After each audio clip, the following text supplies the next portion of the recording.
Can you hear me? Can you hear me, everyone? I'm gonna miss all of you so much. Yes, yeah. Doesn't help that today I can't. Hello, everyone. Hi, AriNyaTou. Yes, yeah. Yep, I see AriNyaTou on YouTube as well as Twitties. Yes, yeah. How's it meowing, everyone? A meow action production. I miss all of you, and I'll miss y'all even more. Hello, Beast War fan. Hi. Yes, yeah. So we're gonna do a bit of Toku art before I start stream. Before I go on a short break. And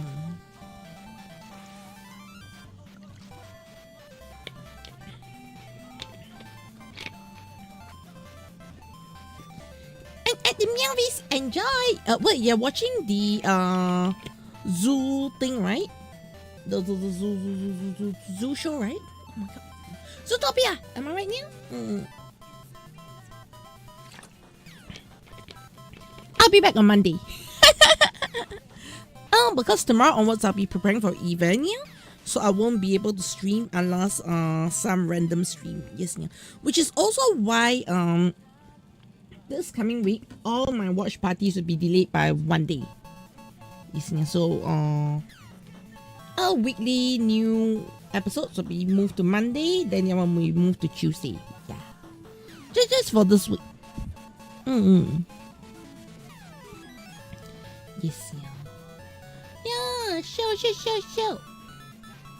I'm sorry, everyone. I disappoint you. But I hope you won't be as disappointed as I'm disappointed in you. You saw Wicked Part 2. You said, I want. Okay, you know what? Let's just get stream moving.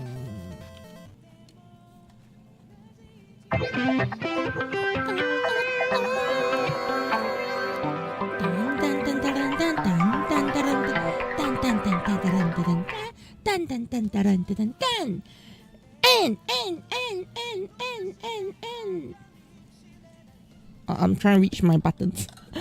I realize I move things around, so now my buttons are a bit hard to reach. But yeah, it's everyone. Caturteer in the house here, and welcome to the AutoCast channel and Caturteer channel and Twitch channel. All my channels in here. I'm the Cat of Chaos, Kochi. I do live 2D animation, arts, and a bits of meowings and yells, and I talk about Kamen Rider, Metal Heroes, Ultraman, and all those stuff. Yeah, though honestly, I can't talk about Metal Heroes until Project Raid starts. Otherwise, also have fun event. I think it's gonna be more of Kochi, stay alive at the event. I'm going there to work. Yes. I'll build that for work. Yeah. The good thing I can say about it, yeah, is my work there is to do with art, like directly with art. Yeah. So I'm not entirely too sad. Yeah. Okay, yeah, Super Sentai got kicked. We also got some confirmation about certain things, and I'm pretty happy about it. Yeah. And Josh Ferris, why do you need to fly? We got some good news. Actually good news. Okay, yeah. So we got some clarification that Super Sentai is gone for good. Okay, yeah. And if what the TV Asahi representative has said is to be believed. I mean, it's a press conference, so I'll believe them. Yeah, they say that this is the brand. They're bringing back the Metal Heroes right now. Yeah, and they're ending Super Sentai for good. At least for the near future. Yeah, Super Sentai is over for now. Okay, so I feel like in the aspect, yeah, I'm kind of happy that, you know, rather than having this very weird space of oh, Super Sentai is related, but not really related. But you know what I mean? Like, we don't want Gavan to just use all the Legend Sentai or all the Universe Hero powers, right? Imagine the only thing about there's going to be so much confusion with the whole Gavan thing if they really did that, yeah. So I'm kind of glad they're not going that direction. That is the first thing that they mentioned, yeah. The second thing that they mentioned, which I really, really, really, really appreciate, yeah. Okay? Because there were issues where they're saying, oh, Maya is gonna get this. By the way, this is from TV Asahi. Okay, yeah. So TV Asahi said that yes, Maya was removed from the situation. It was really sudden and all. However, one thing they can guarantee the fans right now, if nothing changes here, is that Maya will not be having to pay for any of the production reshoots. You see, mistakes that adults made will be covered by the adults themselves. And Maya is just a kid.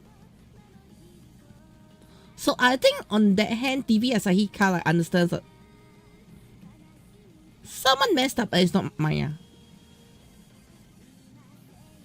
So I'm actually very, very glad to see that statement from TV Asahi. While it's not like, you know, oh, black and white or whatsoever, it feels a small sense of comfort that, hey, at least, you know, they're acknowledging that someone effed up their job. Yeah, dang TV Asahi. I know. Hello, Math Place. How's it meowing? Yes, yeah. Look at the direct like, you know, Google Translate the thing. They say Maya is a kid and you know, problems that adult created, adults will solve it themselves. Yes, yeah, so she doesn't have to pay. So whether, you know, Seiju is going to get sued by Toei and the sort of stuff, it's for the adults to sort out. Yes, yeah, basically Maya is out of the picture for now. Yeah. But that's also brought up, yeah, makes sense, right? And I'm kind of glad because initially, you know, Seiji was, you know, putting out threatening things like, it's Maya's fault that we lost money and sort of stuff. So I'm kind of glad that it has reached a point where, at the very least, I hope she doesn't get sued. If she gets sued, I hope that TV Asahi, you know, as promised, stands up for her, the sort of thing. But yeah. So overall, I think that's good news. Alright, also, another thing is Godzilla is butchered. Yes, I'm gonna put it out there. Godzilla is butchered. For real. So, originally, okay, if you ever remember, Godzilla's original air date was supposed to air until February. Right? What has happened right now is Gavan is going to start airing in January. Yes, they have actually slashed off more episodes from Godzilla. Yeah. So Godzilla is officially butchered. You know, it's the point I feel like I think they gave up on Godzilla. Yeah, that's lazy.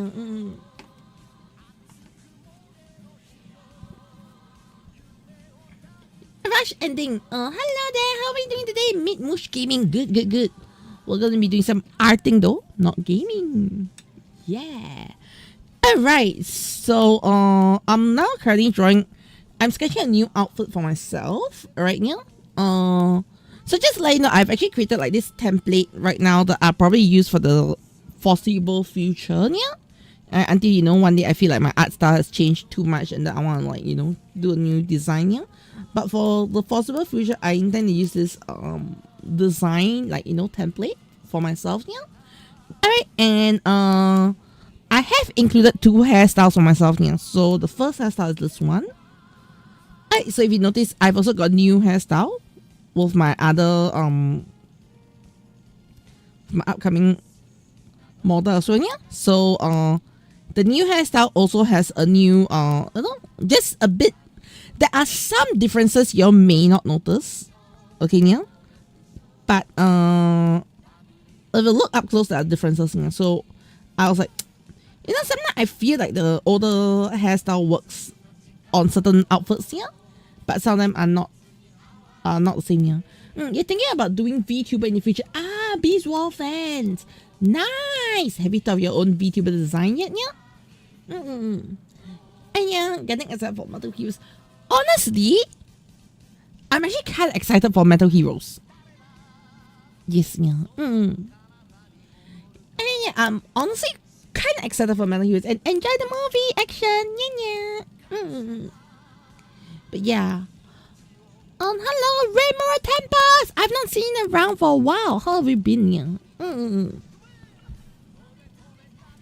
So, honestly, I'm kind of excited. Yeah. Let me know how Zootopia is here. I'm actually kind of excited for the most part about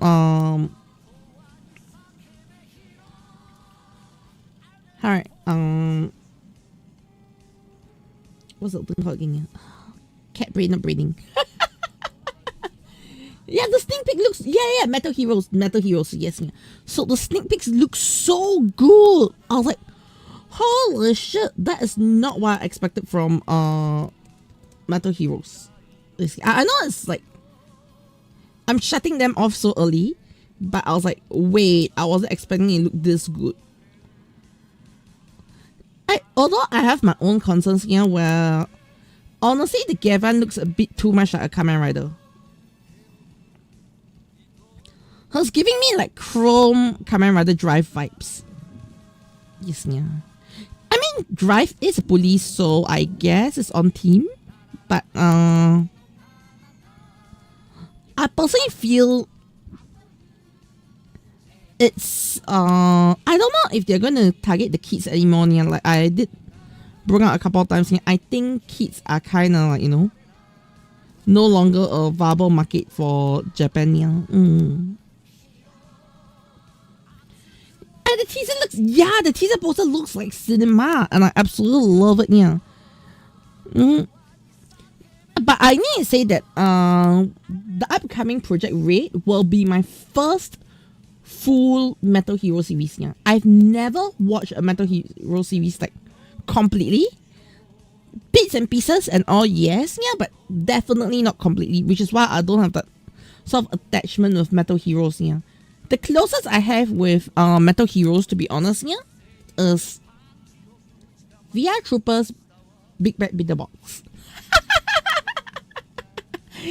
Well, they're like, Japanese VR Troopers is coming.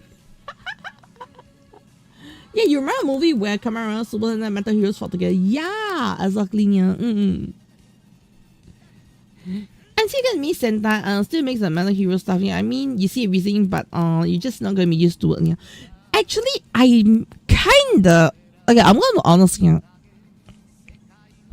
I'm kinda upset that they are removing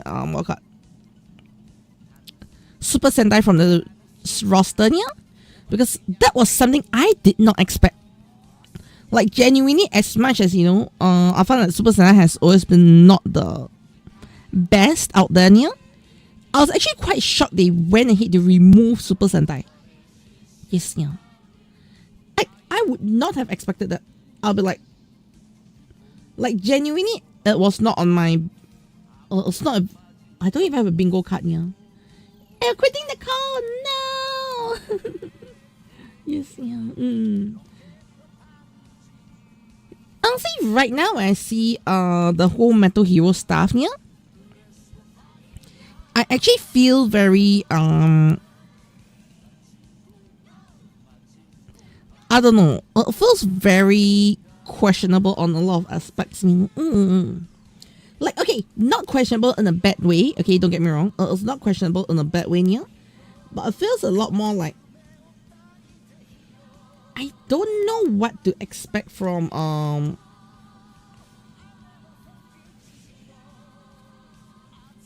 them, in the sense of Sentai feels like a very cultural thing to me. Yes, it's like a part of superhero culture has ended here. I mean, it's probably the first time in a lot of our lifetimes that, you know, Sentai has ended, yeah. Unless you're 60 years old, or 51 years old, yeah. You will never have experienced Sentai ending. Because, rephrasing, yeah. You never experienced a time when Sentai did not exist. If you are not, you know, if you are 50 years old and below, yeah. Because that is how long Sentai has been going for, yeah. It feels like a very... it's a very weird take on it. Yes, you know, like, Sentai is finally over. Just feels so... You know, it doesn't have a nice ring to it. Yeah. I don't know if you agree with me on that feeling, yeah. Yeah, the man should do their own thing, yeah. Wonder if they're going to add changes in Metal Heroes. They're definitely going to add changes. They're going to add changes, yeah. That is for sure. Because I feel that the main reason why Sentai is being kicked out is due to overall earnings, yeah. And the thing with Japan is, they have never looked at the global market. That's the problem, yeah. Okay, I wouldn't say that's wrong because I think that's sometimes a good thing. They don't look at the global market, yeah. But because of that, a lot of their series have always been in this very weird space of only Japanese kids understand. Does that make sense, yeah? Something like, okay, you may not see as clearly, right, yeah? But do you feel like, you know, there's a lot of snacks in Gavu you have never seen before? Yes, yeah. I know now it's like, huh? Why am I bringing up Gavu, yeah? It's totally because of that, that's why I'm bringing up Gavu, yeah. So one thing in Gavu that I feel is Gavu has a lot of snacks that if you're in Japan, it feels like a very normal snack. Okay, yeah? But if you're outside of Japan, there's a lot of, like, you know, the way the gummies are packaged, yeah, the way they talk about ice cream and all, it feels very, you know, Japan coded. Nothing is, don't get me wrong, there's nothing wrong with being Japan coded, yeah, because they're made in Japan. Alright, yeah? But what I feel with this whole thing being Japan coded, yeah, is they've never put international audience into mind, like, oh, will they know this snack? No. Whereas I feel like in for the first time ever, I feel like in Zetsu we never really have that. Okay. One thing the closer we had was, like, you know, the funeral looking setup for Namunya. But besides that, we've never had any, like, you know, very, very you know, weirdly coded things that general audience do not understand, yeah. Of course, you know, if you're a weeb like me, you probably understand more of the coded stuff, but I feel like that's not going to be something that, you know, most people in general know unless you live in Japan. Yes, yeah. And on top of that, there's also that whole Asian culture as well. Maybe it's because I'm Asian, so I know a bit more, yeah, but I feel like, you know, a lot of Westerners may not understand a lot of the Asian culture stuff. Yes, yeah.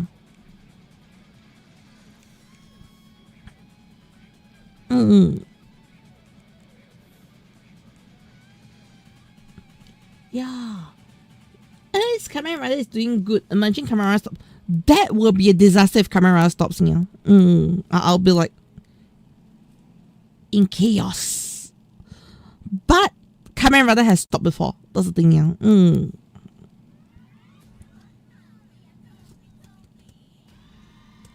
I find a lot of it is to do with, like, you know, current climates and all that. Just change the situation of the shows, yeah. If that makes sense, yeah. Yeah.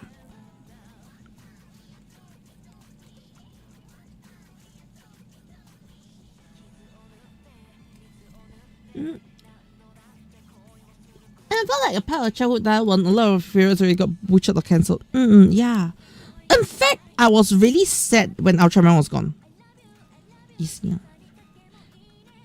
Okay, if I'm gonna be honest, yeah, I've never really felt Kamen Rider going missing was an issue. Okay, yeah, because never really dawned onto me, like, you know, Kamen Rider was like when I really got into Kamen Rider, like on TV, yeah. It was already on TV. Does that make sense, yeah? But Ultraman was in a limbo when I was like, you know, a kitten watching shows on TV, yeah. Ultraman was in a limbo at the point of time, yeah. So it was a very weird space. Like, I've got all my Ultramans on, you know, CDs and DVDs, yeah, but they're not on TV. Why is it not Ultraman on TV? And why is there like Kamen Rider on TV? It was something that I used to think about. Of course, now, like, you know, kind of like understand, okay? Because as a kid, you go like, I like Ultraman. Why is there not enough Ultraman on TV? Yes, you know, then there's a period of, why is there no new Ultraman?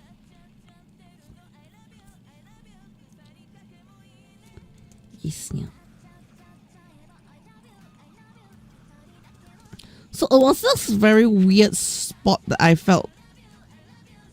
Okay, well, Ultraman's break wasn't as long. Okay, pre-Tiga, I didn't experience that break because Cat did not exist. Yes, yeah. I mean, at the Atlas, tolerate Asian cultures to be tolerate is one thing, okay, yeah. Sora TV, yeah. I feel tolerate is one thing, but I feel it's just more of, you need to understand a bit to fully grasp a lot of the nuances in the show. Yes, yeah, because I feel like the show does have a lot of, like, you know, Asian nuances that just skips over everybody's head, unless you're Asian. That sort of thing, yeah. And there's nothing wrong. There's nothing wrong with that, okay? Don't get me wrong. I feel there's nothing wrong having this kind of like nuances that get glossed over here. And the main reason why I say there's nothing wrong is because I feel, number one, alright, there is no need for every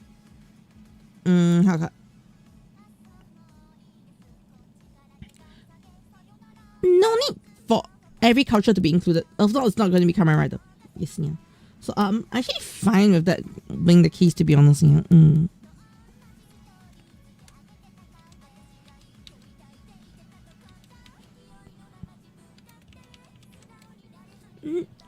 Yeah. I got the Kamen Rider. I'll keep watching on the internet. Yeah. Yeah. The thing is, maybe I'm lucky. I got into Kamen Rider before the whole I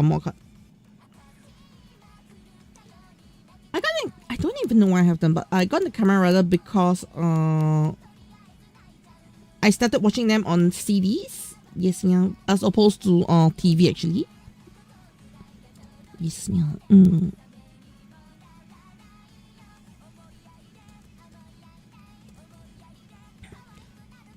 And the first Kamen Rider I actually watched on TV was actually Ryuki.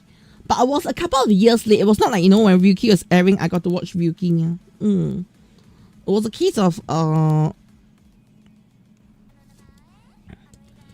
Ryuki happened when they had English dub for Ryuki.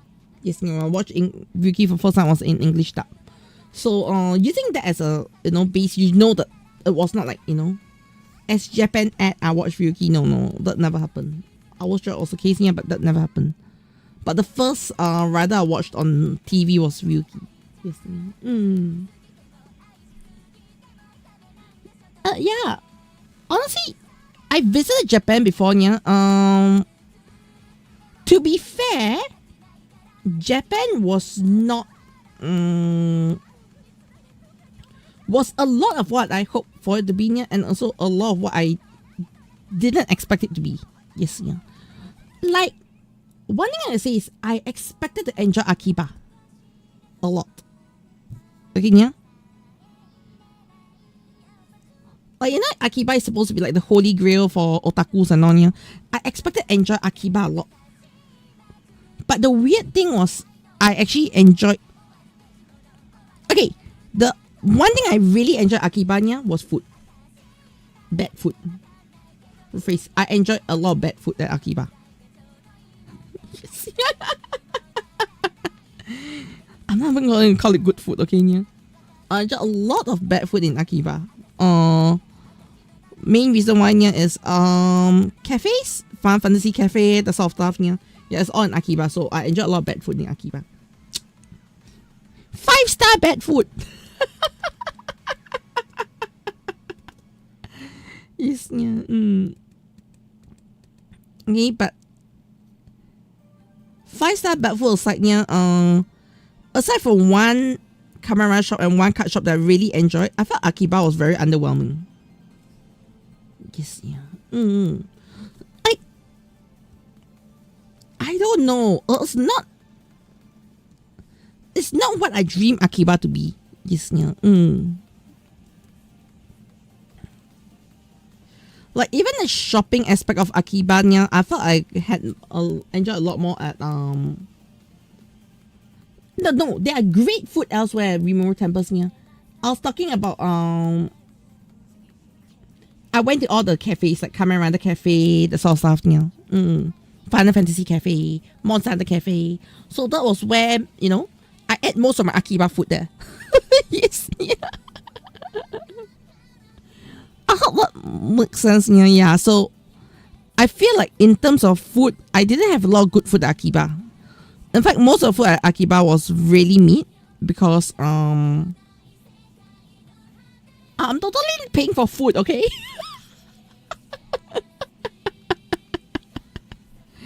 Yes, yeah. Those sort of thing, yeah. So I feel like in the aspect I can't openly say that, you know, Akiba's food was the best or whatsoever, yeah, because honestly it was not. Like I didn't experience good food in Akiba, yeah. And lucky Kamen, yeah, I'm very lucky to go to the Kamen Rider Cafe, yeah. And the best part about the Kamen Rider Cafe part was it was actually not part of my agenda, yeah. So I ended up at the Kamen Rider Cafe because I went to Hikariuka, okay, yeah, and then I was walking, I got lost, I reached a train station, and apparently a very short ride later was where the Kamen Rider Cafe was, yeah. So that's how I ended up at the Kamen Rider Cafe. Fun facts. Yes, yeah. Hey, so the thing was, I wanted to go to the Kamen Rider Cafe, but the original itinerary didn't include the Kamen Rider Cafe, yeah. But because there was one day I split off to go to Hikariuka myself, yeah. Then then that was when the Kamen Rider Cafe happened. Yes, yeah. I imagine the cat coming back and saying I didn't go to the Kamen Rider Cafe. I think that would be a very huge regret for me. Yes, yeah. So on the aspect, I'm very lucky I got to go. Yes, yeah. It was totally not part of my agenda actually. Yes, yeah.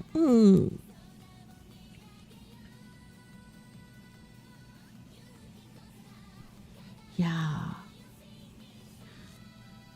The Kamen Rider Cafe food is good, or is it just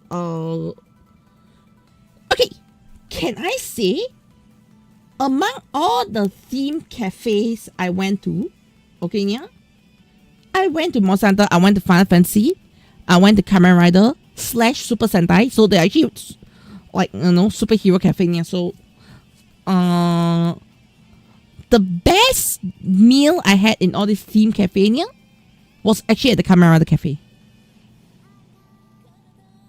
Yes, yeah. Okay, as much as say Kamen Rider Cafe, alright, yeah. The Kamen Rider dish I ordered was meat. Yes, yeah. The Kamen Rider Cafe. The Kamen Rider food I ordered was meat. Okay, yeah. So what I ordered was, I actually ordered the Blizzard Sorbet ice cream. Okay, yeah, the Garo Blizzard Sorbet ice cream, yeah. It was ice cream. Also, okay, but my main dish that I ordered was actually really good. What was the main dish I ordered? Okay, yeah, the main dish I ordered was drum roll, bonbon curry rice. Yes, yeah. So boonboomger is going on. So I literally had like the car-shaped curry rice. That was so good. Okay, yeah. That was so good. Okay, yeah. I think that's probably like the best best cafe food I had then, yeah.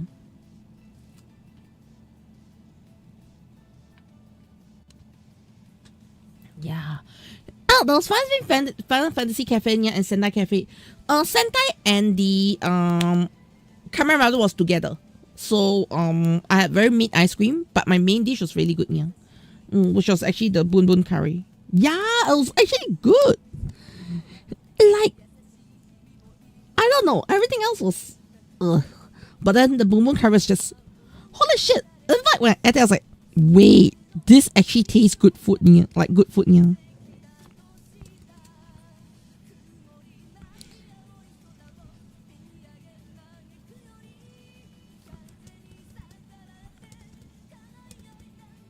Yeah, and someone who doesn't like to waste food, okay, yeah. Let's just say that all the food are edible, okay, yeah. Whether they're good or not is one thing, but all the food I had at the cafes were pretty much edible, yeah. There wasn't like, you know, any food that was like so bad that I couldn't eat. Unlike, okay, yeah, the cafe in Singapore. So, Singapore, you got this Any Plus Cafe. I had food at Any Plus Cafe once, and then the food was so bad I couldn't even finish it. No, I actually went there a couple of times. The first time I went, the food was okay. The second time I went, I can't remember which event it was. Like, you know, they always have collaborations going on and on, yeah. So my second visit, I didn't finish my food. I know the first visit I finished. You see, I only went there twice.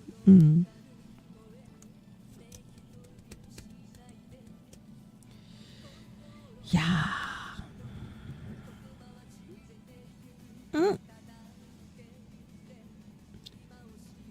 I eat the famous curry rice of Satoshi. I remember. You can't remember a feel from FFXIV. You get emotion when you hear a voice. Why?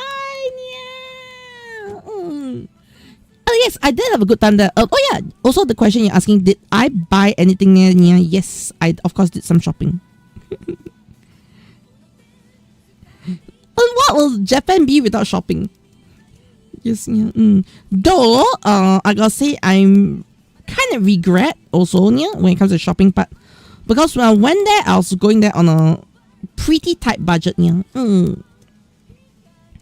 Because this year, for the most part, my finances have been in a mess. Yes, yeah.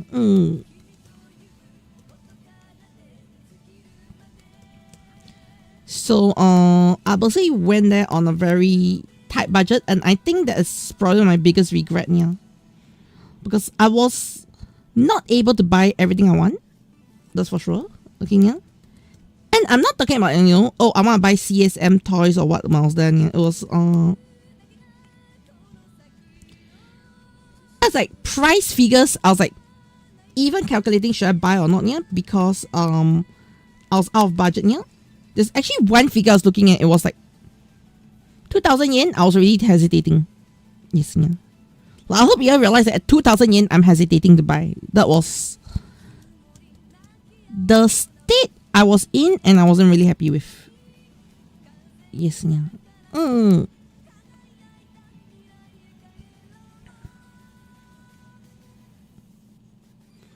Yeah. And hello, Nana Shepherd. How's it meowing? Yeah.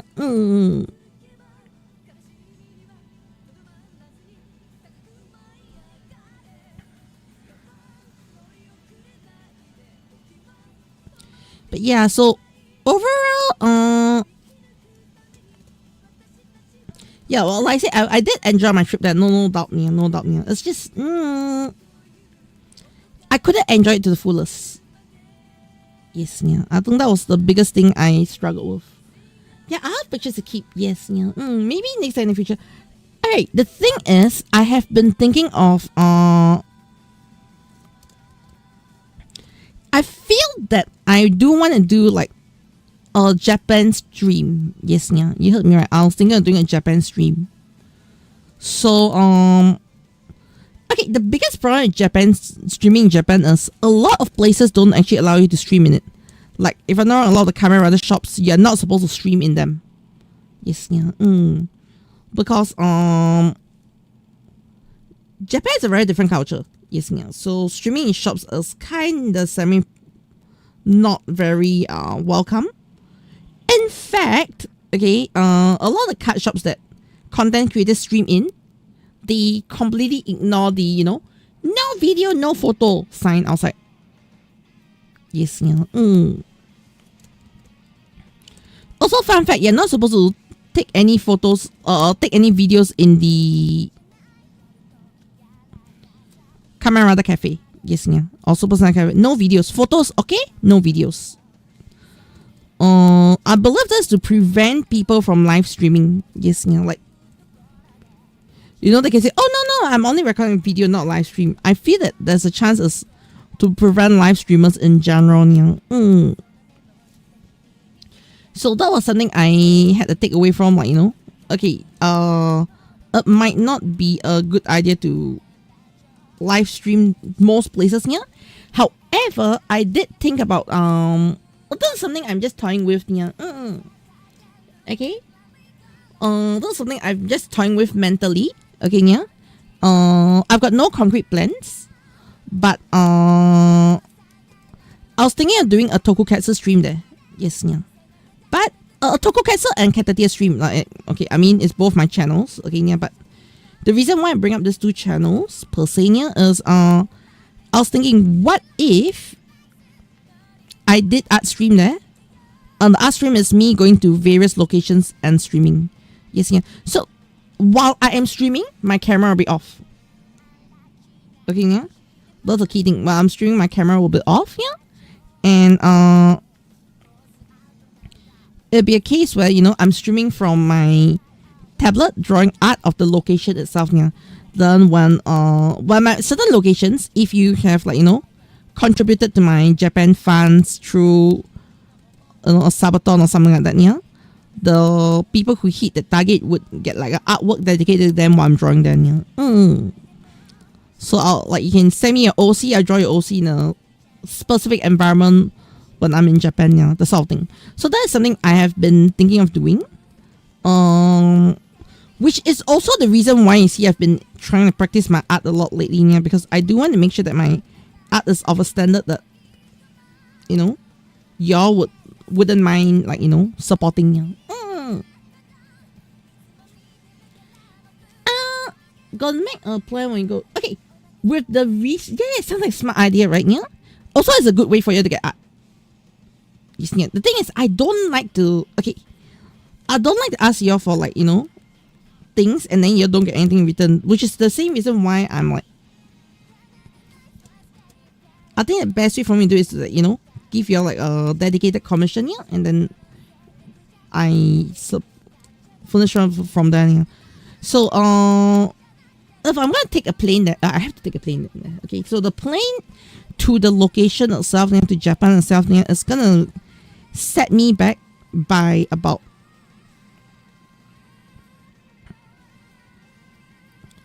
hang on. Okay, so the plane there is gonna set me back by about almost 1,000. Yes, yeah. So I probably do something like, you know, so long my plane is covered and probably my lodging, yeah, I would pay the rest myself or something. So I won't expect like y'all to pay everything, if you get what I mean, yeah. But support wise, I'm looking probably yeah, some support for the airplane trip, yeah.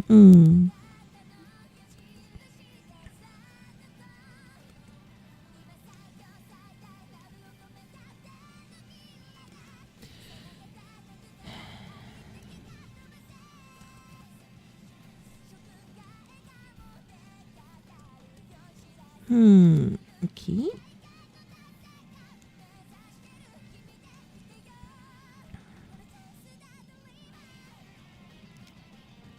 Oh, by the way, I'm actually struggling a bit trying to plan the design for this one here. Mostly because I'm trying to wrap the design around the boobas. yes, so I try to mentally visualize how is it going to wrap around the boobas. Yeah. That's pretty much it. But once I figure it out, it should be fine. But that's also part of the reason why I decided to do like a character design sheet here. Because unlike Zetsu, where I gotta say Zetsu is pretty easy to plan. Okay, yeah. In fact, most riders are kind of easy to plan. Well, I'm going to try to do like, you know, a Kamen Rider outfit here. But this case is a little bit difficult here because honestly, it's very busy. Nox Knight design is actually very busy here. Yes, I am doing a Nox Knight outfit right now. Yes, yeah.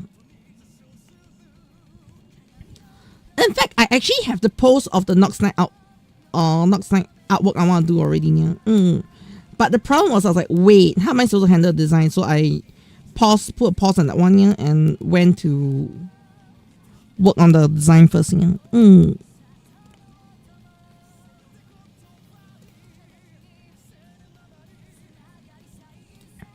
Yeah. And yeah, playing the game is the most expensive thing, yeah. While you can very... I'm not too worried about food. To be fair, I'm not too worried about food, yeah. I can survive on cheap food in Japan, yeah.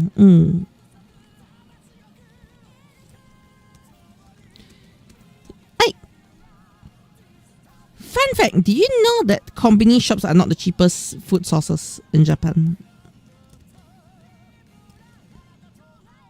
Yes, yeah. It's one of the cheaper ones, but konbini food is actually not the cheapest. There are cheaper places to get food, yeah. And then on the konbini shops. If you know where to find, yes, yeah. So, the best place to get food, like, I had ramen for like 500 yen. Yes, yeah. Like full-fledged ramen, okay? Yeah, not like, you know, those budget ramen or what. Yeah, I have full-fledged, freshly cooked ramen for 500 yen. Yes, yeah. Yeah. I'm not really diet. No. Wait, they're not? No, they're not, yeah. So I actually found this ramen place at Asakusa that was actually very cheap. Yes, yeah. Okay, problem number one. No English menu. But then you're like, oh, that sounds cool. Okay. It is really cool, yeah, but zero English menu. Okay, yeah. The staff have very, very limited ability to speak in English as well, yeah. So I was literally ordering because you need to understand I cannot read Japanese. So I was using Google Lens to help me order, but I was able to speak to the staff, so there was no problem. Yes, yeah.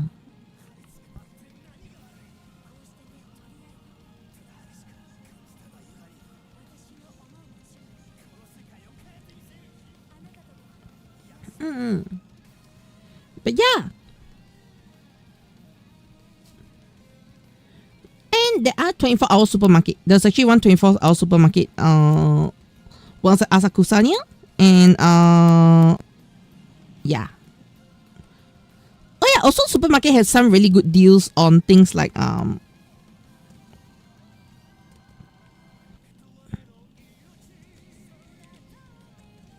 what's the thing called here? They're very good deals on food as well, supermarket. In fact, their supermarket prices are sometimes better than konbinis. Yes, so always check them.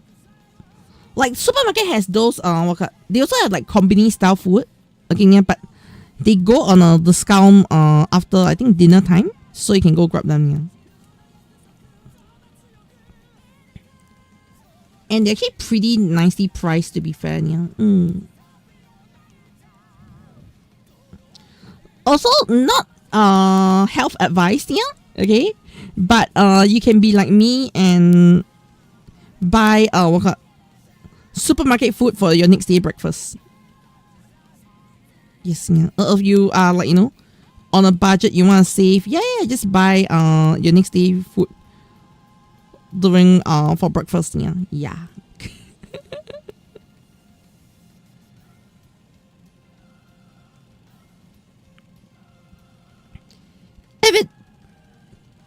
If it's cooked, I eat. Okay. That is my logic. If it cooks, I eat.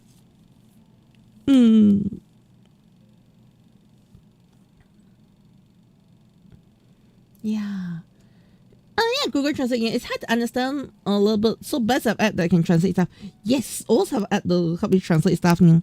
But even then, I feel like the translations aren't always perfect. So you do need to have that sort of be ready to understand a bit of Japanese. Yeah.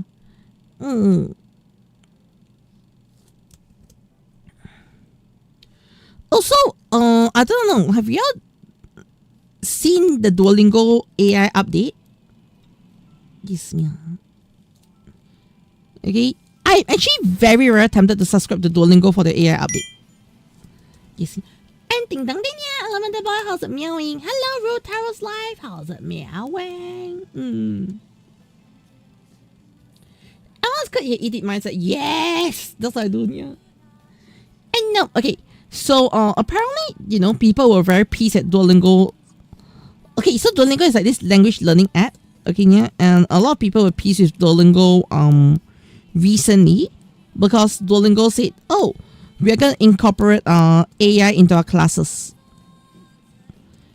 And I actually saw a preview of it.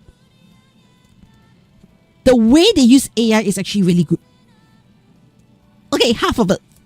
So one half they want to come out stories using AI for you to learn your language. Yeah, I think that is shit. Oh, AriNyaTou. Okay, I think that's nothing but BS. Okay, yeah. However, okay, this is where I give credit where credit is due. Okay, yeah. However, what I'm very impressed by Duolingo though is they got a separate portion of it where you can actually call the characters. Yes, there's this character you can video call them. Thankfully, it's a phone call, and then they actually use AI to converse with you in the language you wish to converse in. And not only that, so what? Let's say for example, you learn something in class, okay, yeah, or in a digital class of Duolingo. Yeah, what happens is it translates your lessons into practical use discussions. Yeah. So the biggest problem with learning a language is actually having someone to speak to. Yes, yeah. So even for me, most of my Japanese practice comes from the Ultraman card game I play with just Japanese players. Yeah. So that's where most of my practice comes in from. Okay. But that is also my biggest weakness. Does that make sense here? Like my best form of practice is my biggest weakness as well. Yeah. Because if I'm heavily dependent on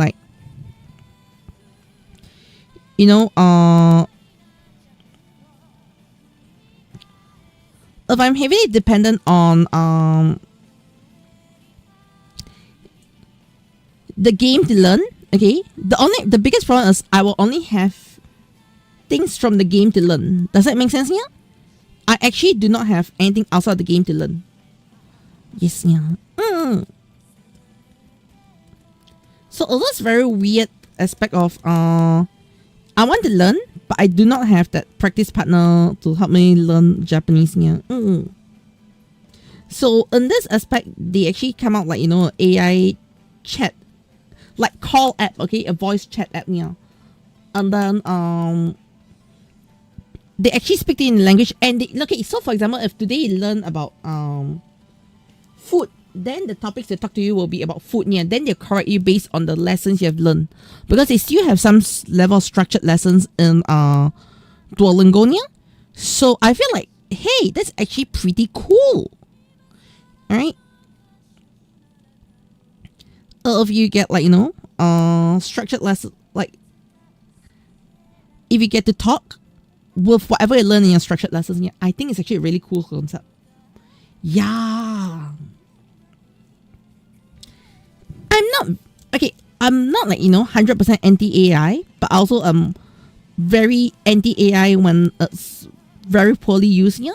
So when they say, okay, we're gonna come out stories that, you know, they say, oh, give your situational stories to learn, and then these situational stories can be generated from AI. It's good. They say it's good, yeah, because they don't need to hire people to write the stories. And to me, it's, I want to hear the stories people write versus listening to AI slop. Does that make sense, yeah?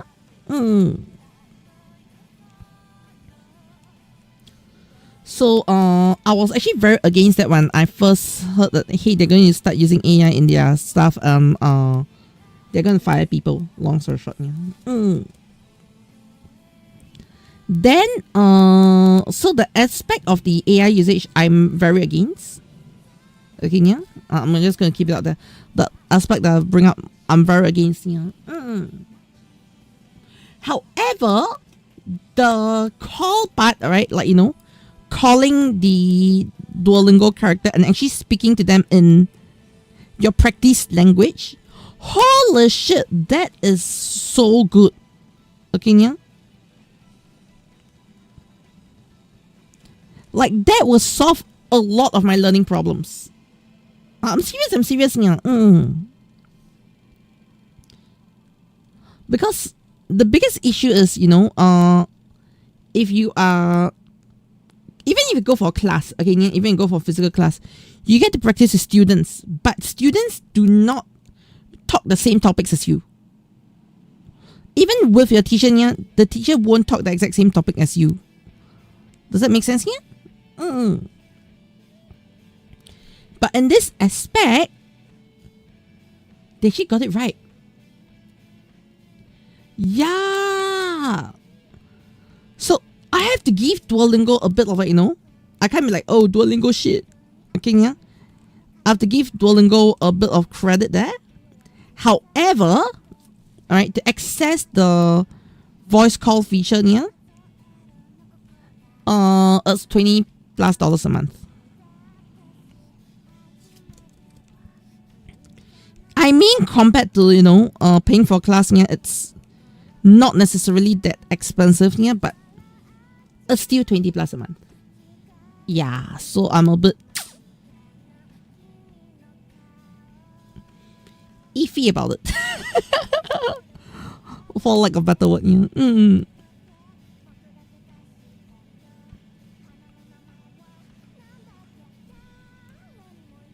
Yeah. And looking for a convention soon. Yeah. Yes, yeah. The problem Duo teaches you useless things. Hello, hero. Yes, yeah. I feel like Duo doesn't necessarily teach you useless things. They're teaching you basic structures and all, yeah. I have used Duo before I went to Japan. Okay, I did try it out, yeah. I actually felt that a lot of things that it taught me were kind of useful. Yes, yeah. Like things that I don't usually hear in anime. However, I'm not gonna, like, you know, say that, oh, it's the bestest app or whatsoever. No, it's definitely not. But now with the new AI chat function thing, I think it's pretty cool though. And yes, yeah, hero. Yeah.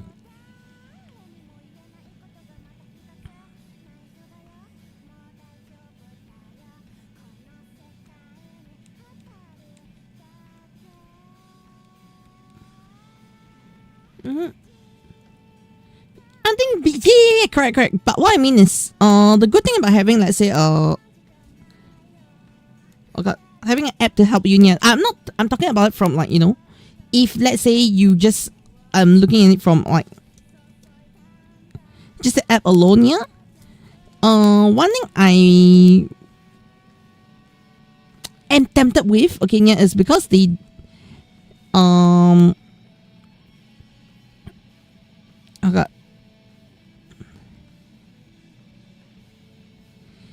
they provide you a chance to practice all the way. Yes, yeah. Which sometimes, you know, like, you can practice anytime. Like after stream, I can go like, okay, I can talk to Duo for like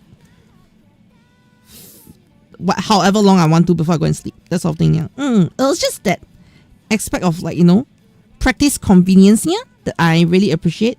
Of course, I will not, like, you know, replace things like me talking to the people in the Ultraman Discord yeah, because I talk to them in Japanese. So I think so far that's the best practice for me. Yeah. It does not replace that. But I think it's also a good, like, you know,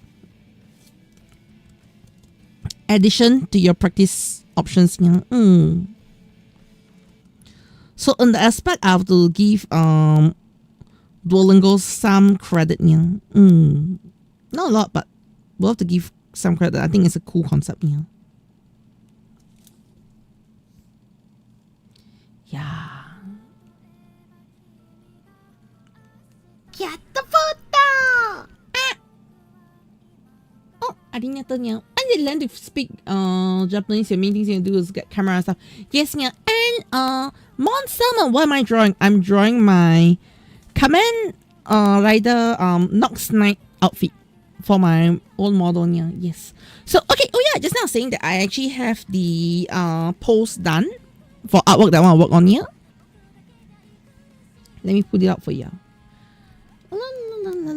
This is probably the first time y'all get to see some of my sketches and my work in progress here. But I've not shown any of you. You see. Actually, quite a lot of like work in progress works happening right now. Yes, yeah. Hey, so tomorrow's a big day for you, why yeah? Hey. A German colleague tell you that nobody talks like okay, I think it's just for you to practice a lot of basic things, yeah. It's not like the bestest way to practice, that's for sure, yeah. Like I say, it's better than nothing. Okay, yeah. Thanksgiving, of course. We don't really have Thanksgiving here. Once you learn Japanese, you want to get your camera stuff and some anime stuff and novels. Ah, I see. That'd be good though, yeah. Hey, yep. This is my OT, Mizuki Soji. I did a random sketch of her. This is a random sketch I did. Whether I'm going to fully render this later on, yeah, I don't know. But this is a random sketch I did. Okay, just practicing art in general.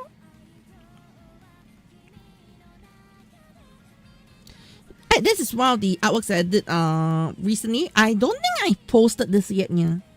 Yeah, this was I was trying out some new rendering styles here in this one. Then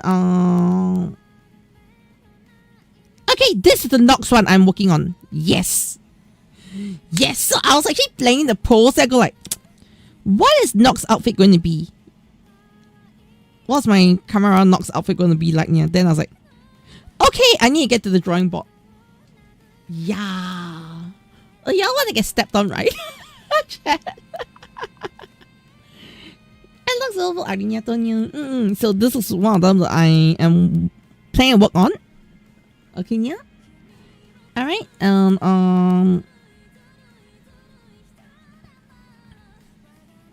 Yeah. Oh, that's a Nox vibe, okay? Nox steps on people, okay, yeah? Right, and then the other thing, okay, this is now artwork that I'm working on as well, yeah? So this is with my new outfit. So this is actually all prepared for some simple live 2D animation as well, yeah? So this one I just need to render, the main colors are all in already. Yes, yeah. Alright, shading and render needs to go into this one. Okay, this one, this artwork over here, this sketch over here, yeah, I've reserved it for a very specific character already, yeah. You see, like this pose was in my head for a very long time. Also, this pose is okay, a bit spicy, okay, yeah. But alright, so anyway, depending on how high I'm stepping, I'll step until your wallet is empty. Anyways, yeah, this one I was thinking of drawing the character for a while, yeah. And then this pose just came to my mind. I sketched out the pose first, but then I'll finalize the details later on, yeah. But I just wanted the pose to be out first, yeah. Any guess on what character I'm drawing in this pose?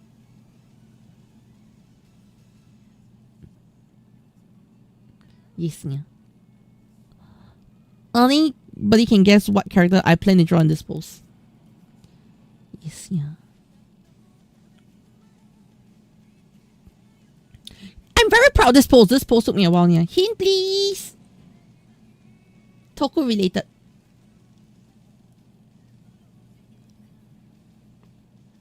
Yes, yeah.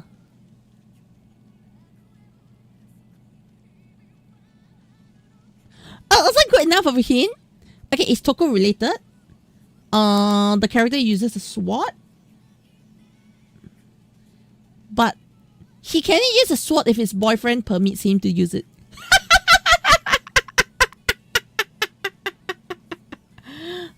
No, not Garo, not Garo, not Garo. I really gave you a very huge hint, okay, Nia? The character uses a sword, okay, from a Toku series, but he can only use a sword if the boyfriend permits him to use it. Not Agito, no. Not Dan-o, no. Yes, yeah. What? Are you not thinking about... Are we like thinking on different wavelengths? Oh, it's not Zetsu, it's not Zetsu. The key thing is, if his boyfriend lets him use the sword, he can use the sword.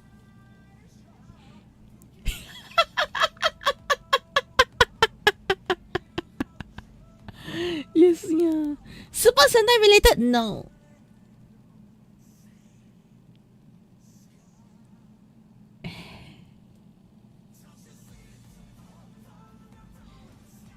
Okay, fine. I'll tell you the answer. Alright, then you'll figure out why I say only he can use it when his boyfriend permits him to use the sword. Yeah.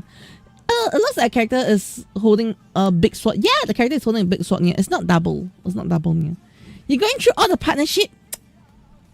Then Tony, you're not thinking on the same wavelength as me, okay, Nia?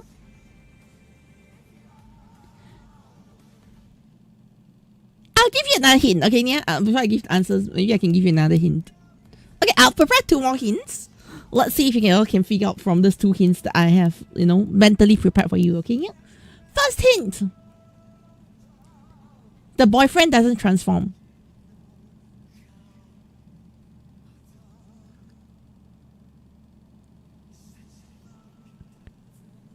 That's the first hint. The first hint is the boyfriend doesn't transform, yeah. Nope, it's not there, no.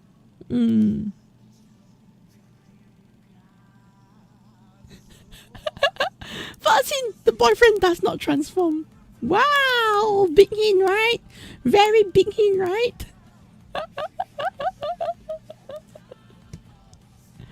You see, very, very big hint, right? Tony, are you really sure you can't get it?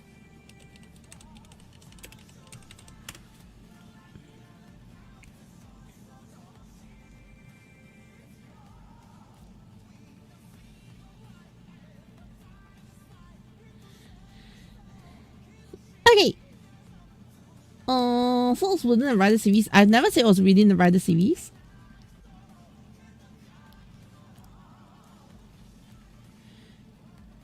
Hey, let me give you a second hint, shall I? Yes, second hint? Second hint? Okay. Alright, this is not his default form. Hello, Icarus! How's it meowing? Yes, yeah.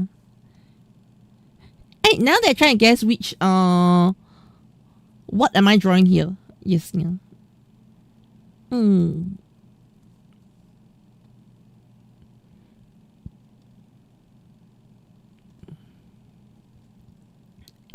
This post I prepared for Toku related character here. But right now they can't seem to guess which. You're getting close, Rimuru. Yes, yeah.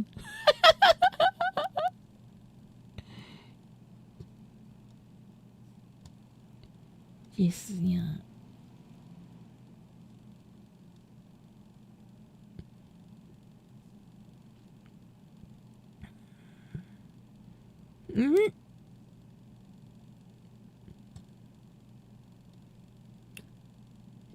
mean, once you know what it is, you're like, oh. Do you need another hint? Do you need another hint, yeah? Tony, do you need another hint? It's not Rider, it's not Sentai. Okay, yeah. Do you need another hint? Oh, yeah, shipping that exists in Kochi? Of course. Yes, yeah. I mean, it's quite a very, very obvious yaoi shipping, okay, yeah? Quite a very obvious yaoi shipping, okay, yeah?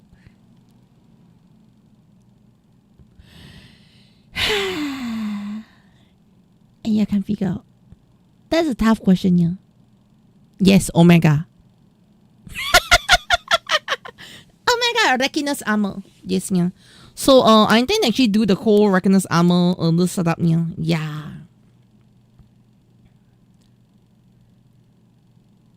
Yeah. Okay, now can you see? Can you see? The whole idea of I'm just gonna like do some quick scribbles here, yeah. So literally what you see here. Okay. Also you get the armor here. You get the Reckoner's armor here. This is the Reckoner's sword. Okay, that's gonna go like this. Yes, yeah. And then Omega with the full crystal here. Yeah, you can see. I know that is like a very rough sketch here, but you can see where I'm going with this right here. Yeah. I thought the eyes would be a dead giveaway though. But yeah. Once you say it's not Rider, not Sentai, you're like, wait, Sorata and Kosei. Yes. Okay, there you go. Also, actually, the next thing I'm going to say is, I'm hungry.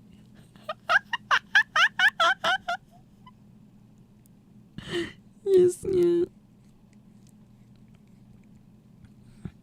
So yeah, with this you can see roughly, it's actually quite a doable pose. Yeah.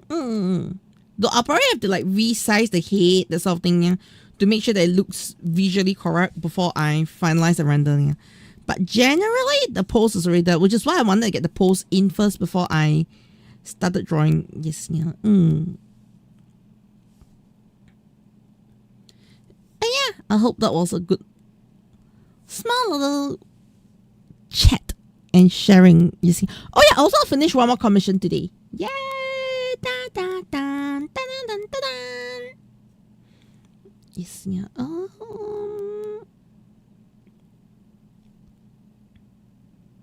This one.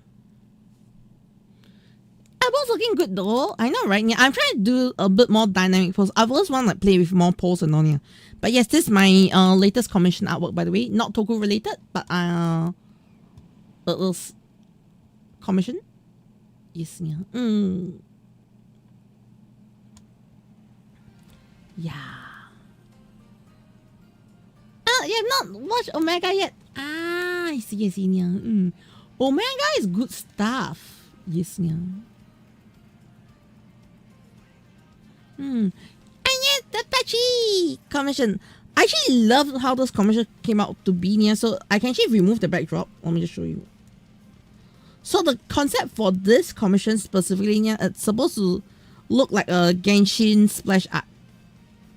You see what I mean? Yeah? So as a whole backdrop, I was trying to go for that feel. Of course, I don't think it's as polished as Genshin yet, but I definitely got that. I'm there. So the couple of the next few things that I do want to practice moving forward when it comes to this year is I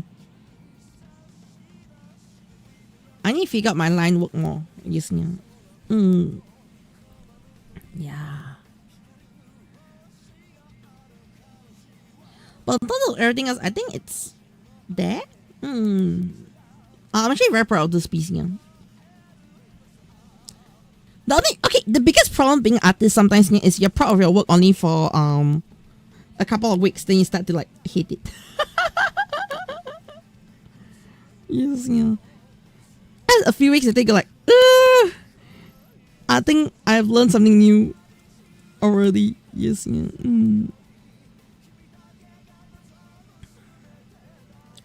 it's both the most depressing part as well as the most satisfying part of being an artist, yeah. Hating your work. Because you feel like you've improved. Yes, yeah.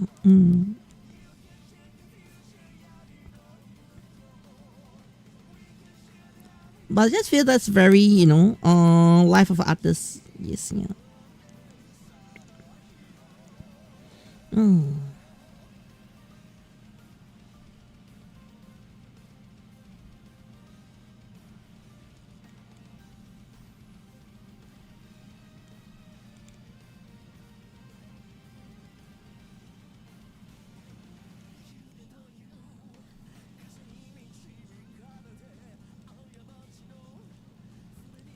But yeah.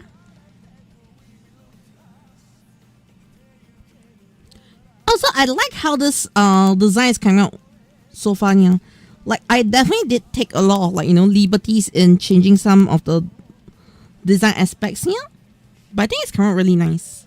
Well, the whole Nox thing is coming out pretty nice, yeah. Yeah. The next thing left is to work out the colors, which shouldn't be that tough, yeah.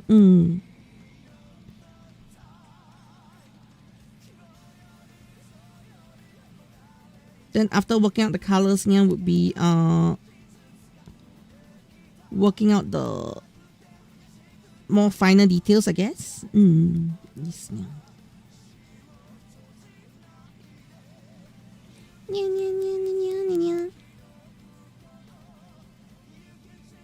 But yeah, art looks gorgeous, yeah. But I'm still trying to improve. I feel like my art is not at the perfect level yet, yeah, that I'm, like, you know, 100% proud of. But I definitely do want to, like, you know, practice more art. Yes, yeah.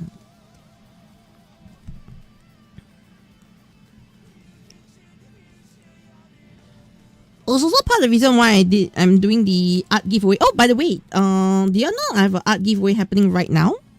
Yes, yeah. For Toku Art, yeah. It's happening both on Twitter and Twitch. Yes, yeah. Sorry, Twitter and YouTube, not Twitch. What am I thinking? Okay. So let me get the link and just share it with you all again, yeah. I'll give you all the YouTube link, okay, and then inside YouTube link there's also a link to the Twitter site. So you got two options here.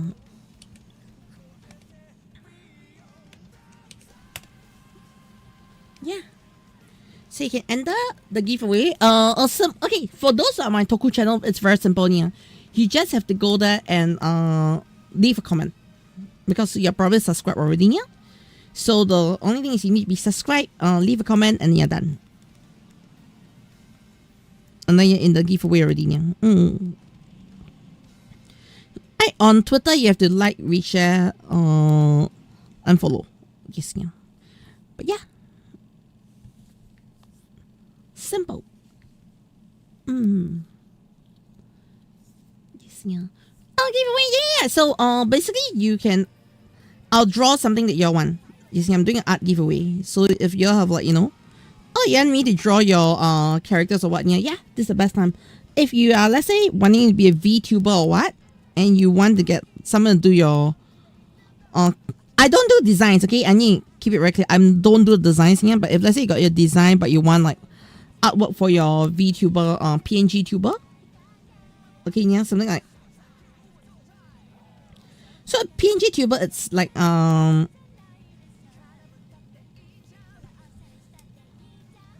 do I describe it? PNG tuber is very simple. Okay, let me give you an example of PNG tuber. I can use one right now. Yeah. Return. Alright, so this is a PNG tuber model. So it doesn't track your well, it doesn't track things like your overall movement on ya. But if you're using it for gaming, that sort of stuff, yep, a PNG tuber model can help you with it. Yeah. So you can, like, you know, connect to your Discord and then got a PNG tuber model to put on your streams, or if you want to just use it as a profile picture, that sort of stuff. Yeah, I can do a PNG tuber model if you win, and then yeah, but I do not do I don't do the designing part. Yeah. So that I know there are some people who do ask for some of the design stuff and all. closer to the date, I will probably like look through and say, I actually don't do designs. However, if you got a design I can base off, I'll do it. Yeah. At least for now, my main practice I'm aiming at is not designs. Yeah, my main practice is the art itself. So I do have that sort of like, you know, small little parodies to get right, though it's not really right or wrong. Yes, yeah. Yeah, this PNG cute, right? Yeah. Yeah, so you can get something like that done as well. Yeah. So I can do that for you because technically, although I'm telling you, you can only have like one artwork, I can just do open close mouth for you. Like that is the amount of extra I'm willing to do on that sense. Yeah. So if you happen to win and you want that, yeah, I'm cool with that. Yeah.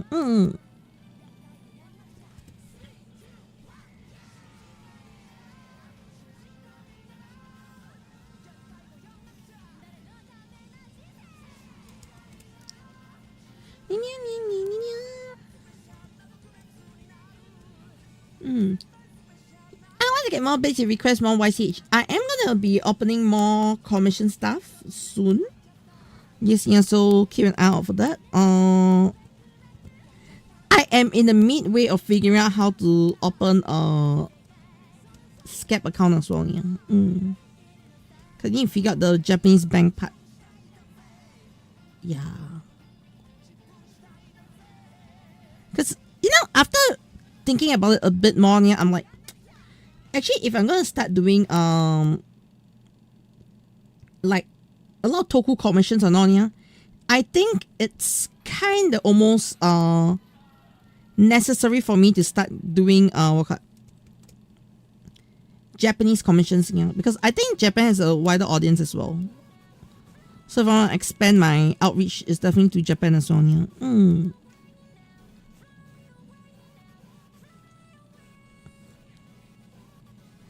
Nothing wrong with the English audience, it's just different.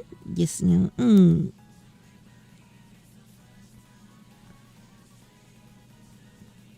Yeah.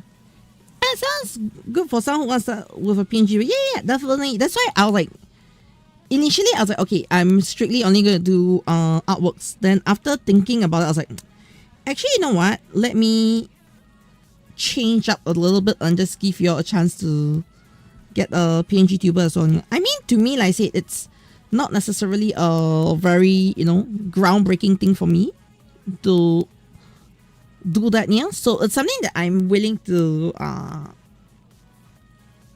wouldn't say like go the extra mile. I mean, technically it's going the extra mile, yeah, but it's something I don't mind adding on per se, yeah. If you get what I mean.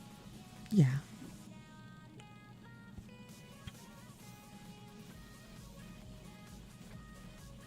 Get the photo! Ah! Oh, AriNyaTou niya!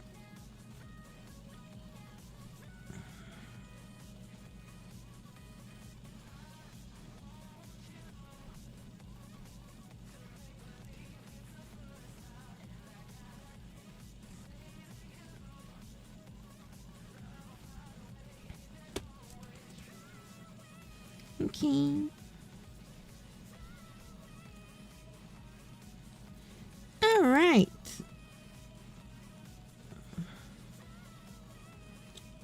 I think for the most part, the design is done already, yeah? Yeah, for the most part, the design is done. I do need to get a bit of the yellows in. Yes, yeah.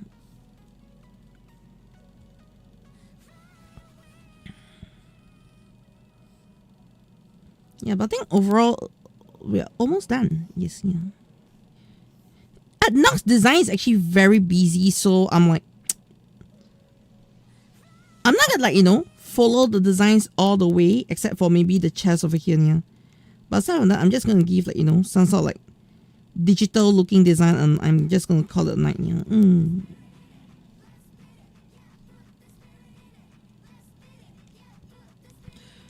Oh yes, talking about random things, yeah.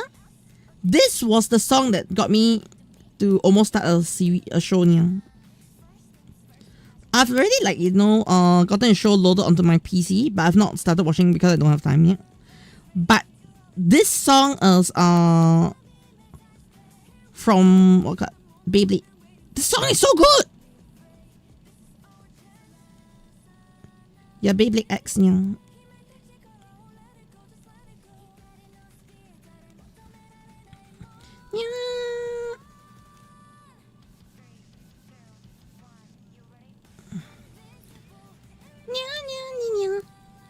And I actually do a magical theme Super Sentai.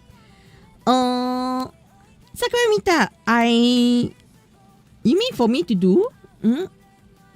I think that will actually fall under, pretty much gonna fall under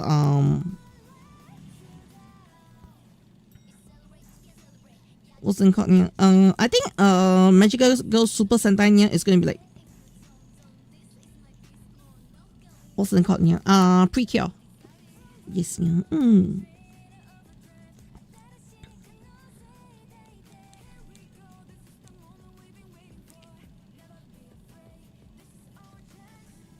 Yeah, I love this song. Like, this song actually got me tempted to watch it anyway. Yes, yeah. And Magi Ranger, I think it's close, but not really, yeah. This song is great. Wait, can you hear it on YouTube? Did I forgot to mute it on YouTube? Oh no! This stream is gonna get copyright bonked. Fine, whatever. I was gonna get copyright bonked. Then, yes, you only get to see this today. Yeah, you won't see the VODs. Sadly. Yes, yeah. Ah! GG! Kochi messed up. Today's stream is no VODs, okay, yeah?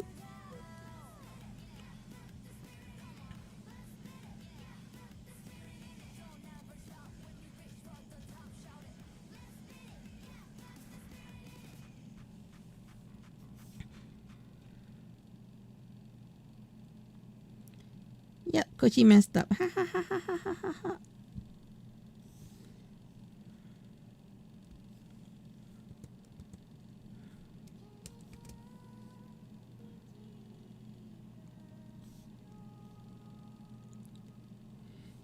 Actually, I turned off the music for YouTube site, yeah, because of the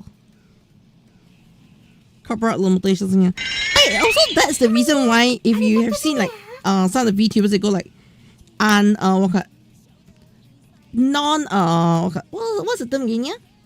They do streams that are not non-archive, no archive, yes, yeah, no archive streams. The reason for no archive streams is actually because of the inability to put up a lot of music, yeah. Yeah, Nox design is very busy. I've actually simplified the design quite a bit already, yeah. That's why this is the reason why I was unable to do Rip VODs today. Yeah, sadly, yeah. That's the reason why I was unable to draw my outfit straight, yeah.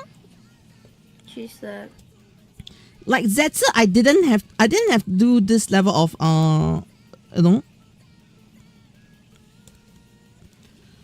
so-called extra work. I wouldn't call it extra work, yeah, but you get what I mean, right? Yeah, I just didn't have to like do the design, plan the design part when it came to Zetsu, because Zetsu was pretty much the armor design and all, yeah. So like the body build design, yeah. So I didn't have to like overcomplicate it for myself, yeah. But when I was looking at Nox, I was like, wait a minute, I can't manage. Like literally, I realized I cannot manage, yeah. That's why I actually, to be fair, I was already wanting to come out with this character design template sheet for myself for a while already, yeah. But I just didn't do it because I was lazy. And I was just thinking, okay, so I can like, randomly while I feel like it, yeah, I can just make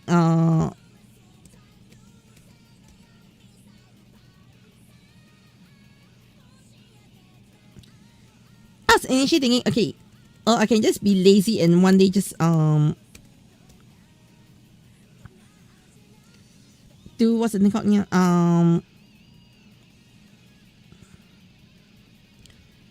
I can just draw like artworks without like planning the design part, but Nox was the one who knocked me out of the comfort.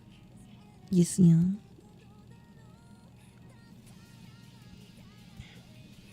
Yeah.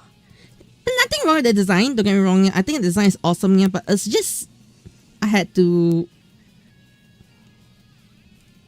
was reminded of my own weaknesses. Yes, yeah. And the best way of putting it, I was reminded of my own weaknesses. Which is kind of good sometimes to be reminded of your own weaknesses, yeah, because you end up going like, it keeps you humble. Yes, yeah. It's like, when I thought, okay, my art skills are getting somewhere, then I go like, oh shit, I cannot design off my brain. Yes, yeah. I need something flat.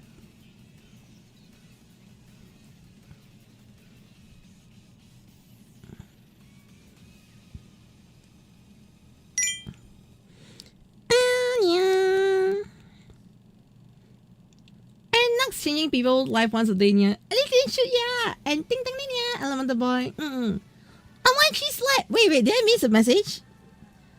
I can't check at the moment, yeah. Give me a moment. I can't check at the moment. I'm actually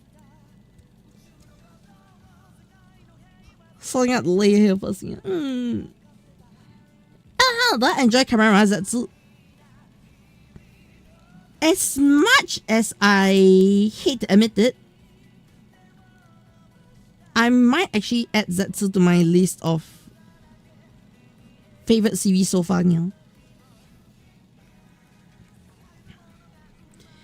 The last time I added something to, my list was Revise.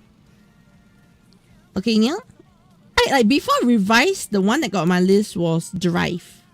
That had like almost nothing going into my list for so long, yeah. Then Revise happened. But now with Zetsu, yeah, I feel Zetsu is earning a spot. Yes, yeah.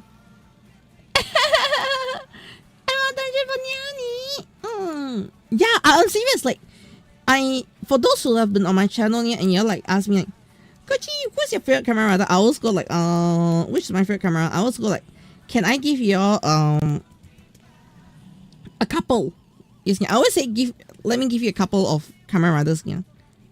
Because I've always found it's very hard to give you like, specific riders, especially when you try to limit my options to like tell you, to one. It's so difficult. Okay, so I usually end up saying I've got 6 here, and Zetsu, to be fair, is leading me to put like the 7th. Yes, yeah. Conveniently 7. He's agent number 7. Conveniently 7, yeah.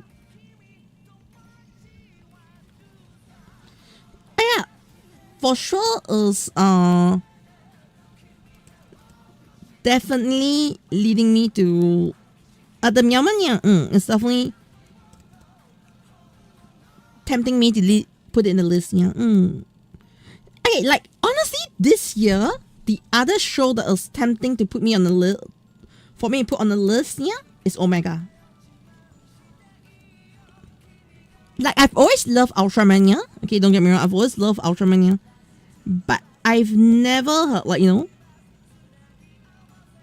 the closest I'll say a favorite of mine, yeah, would be Orb, Taiga, then Trigger was a disappointment. Maybe because I was too hyped for Trigger, yeah, so when Trigger didn't live up to hype, I just felt, yes, yeah.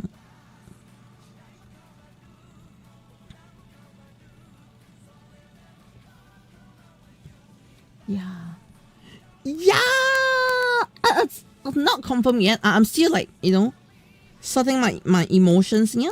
But as of now, Omega is very close to being one of my favorites. Yeah. Another thing with the last one that I really enjoyed was Deco actually. Yes, yeah. So if like looking at Ultraman, yeah, my favorite is definitely Tiga. There's like no standout except for Tiga. Tiga is like super standout for me. Yeah. So you ask me which of the Ultras I like? Tiga, Dyna,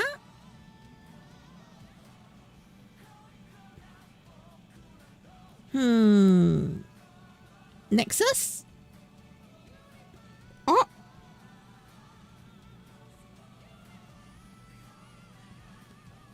Taiga, then Deco. Get the photo. Oh, AriNyaTou. Taiga, Deco, and then yeah. Now Omega. So I feel like Ultraman was more consistent in like, you know, getting my favoritism liking. Yeah. And yeah, no problem. I did see you say get more beats later. Yeah, I did see that part. Yeah, I say no problem. Yeah. You did not expect Taiga is there? Wait, why did you not expect Taiga? Yeah. Okay. Pop quiz. Which is my favorite Showa Ultra?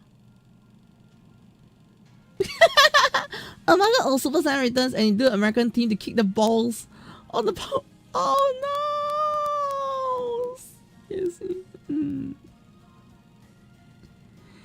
Hey, anybody want to guess my favorite Showa Ultra? I'm talking about Showa. That means before Tiga. Yes, yeah.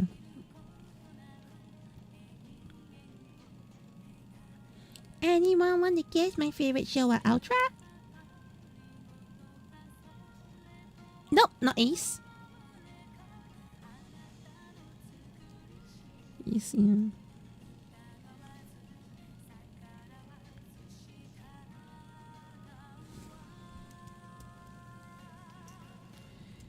It's probably more of those cases where not Leo. I personally don't like Leo. Okay, I'm just saying I personally don't like Leo. Yes.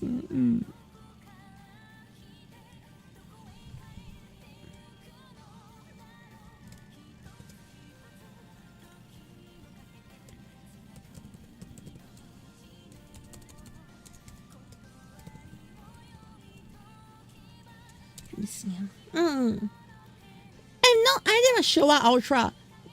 Oh no! Oh no! Oh no! Oh no!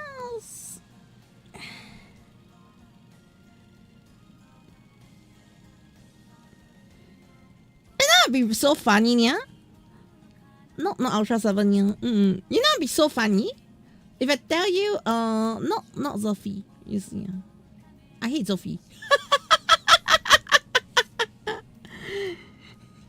Hey, the funny part is, I believe if I tell you which is my favorite Showa Ultra, you go like, why did I not think of that, yeah? Hey, Tony, I'd be like, why did I not think of that, yeah? Not Jakku. My favorite Showa Ultra is Ultraman number 6. Da-na-na-na.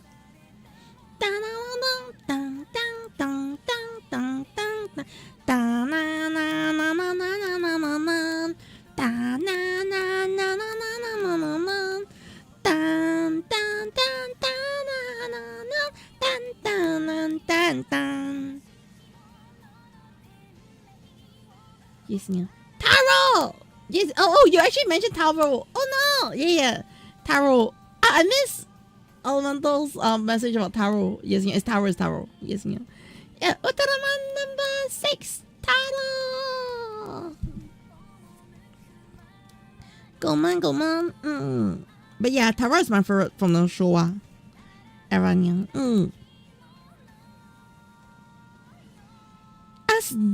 Does that not make sense about something else? Yes.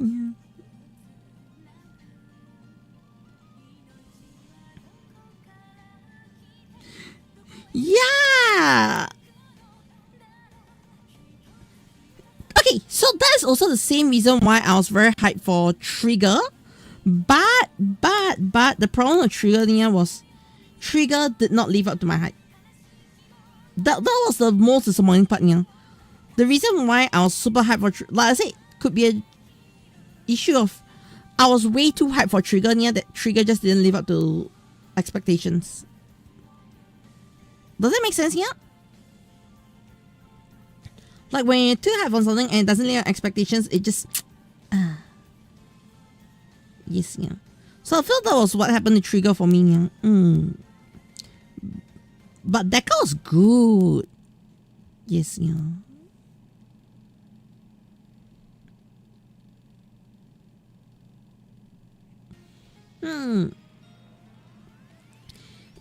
I feel Trigger had so much potential. Like I love the start of Trigger, but after a while I just can't keep up with Trigger. Like honestly, I was super hyped for Trigger. Okay, but I felt Trigger dropped the ball too much because it was trying to be okay. He was trying to be Tiga, but he was also trying to be his own thing. You get what I mean? Like he's trying to be two things at the same time, and that is already busy enough. What made it worse was there's also trying to use Trigger to promote the Ultraman reboot and all. So it became like Trigger became a conceptual mess. Yes, Trigger was okay, but I felt Trigger had so much more potential beyond that.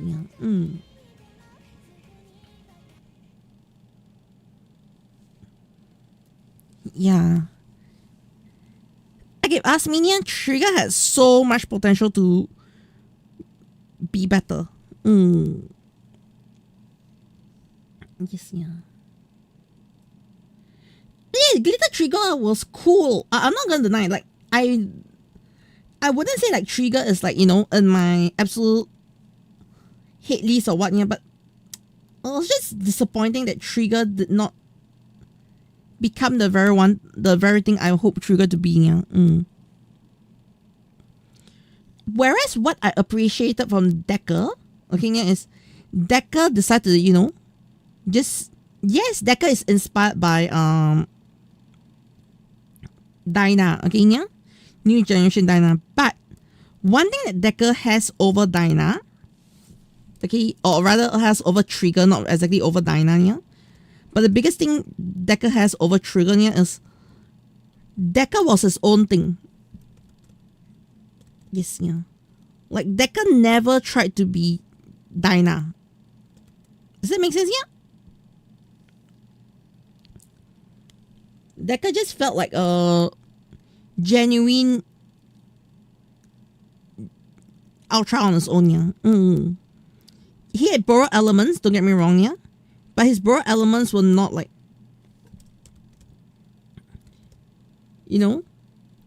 oh, this has to be a Deco thing. Does it make sense? And I think that was what helped Deco stand out. Yeah.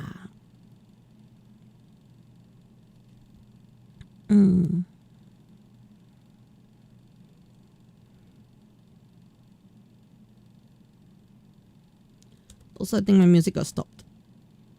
Yes, yeah. I don't know what Deco. I see. I was supposed to capture its Tiga specialness, but it didn't capture. I love Rayev. Yes, Magic Knight Rayev is so good. Yes,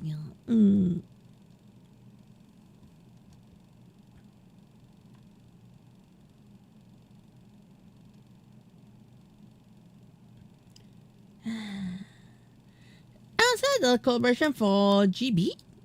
GB? Wait, what GB? Yanny?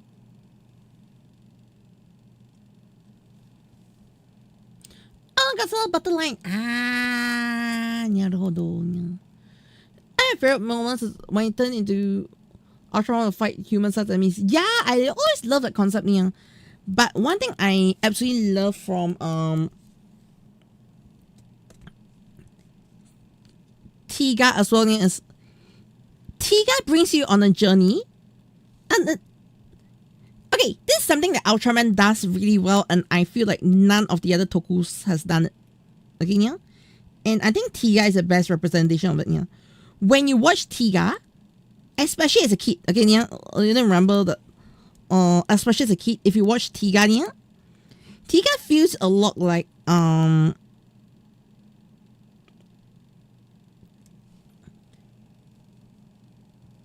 Tiga feels a lot like how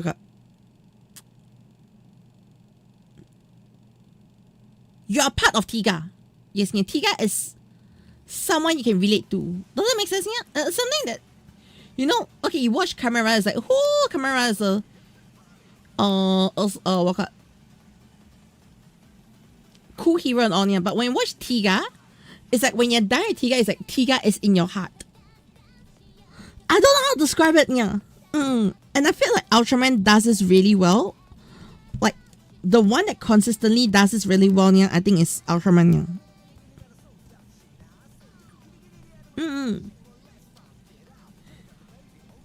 Tiga, no, Tiga not just feels like a kind hero, yeah. Tiga feels like someone you can call upon.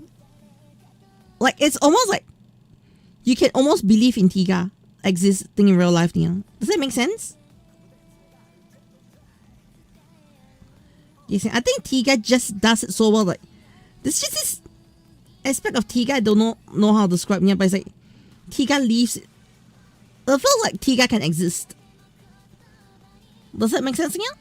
And then in the Dyna movie, alright, the Dyna and Tiga movie, yeah, they literally play on the concept of Tiga exists.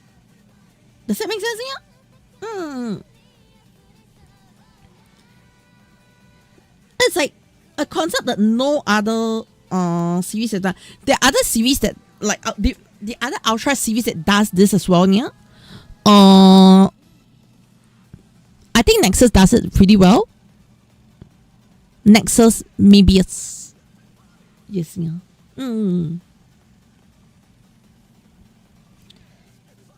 Like they somehow can capture an aspect that usually isn't that easily capturable. Does that make sense, yeah?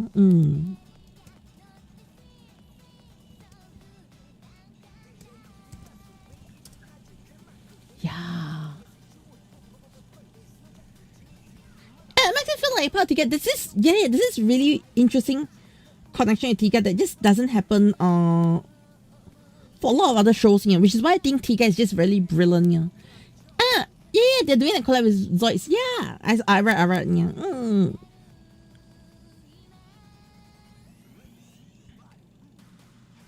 Yeah.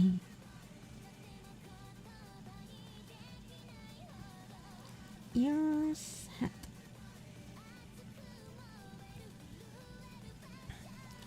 Every bottle. But lately this year Zoids has been having a lot of collab. There's a Garo collab, yeah, even though I was very disappointed by it. Yes, yeah. And I think this year is the anniversary for Zoids anime or something like that, like some anniversary, yeah. So I think that's part of the reason why there's so much things happening for Zoids this year. Yes, yeah.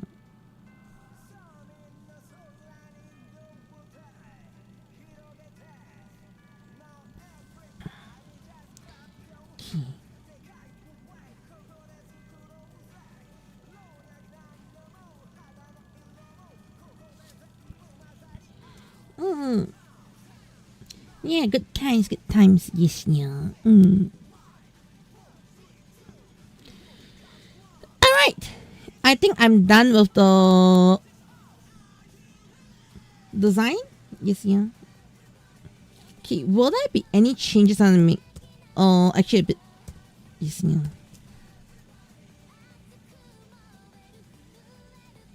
I think I need the grey to be a bit darker. That's about it. Yes, yeah. I think everything else can stay.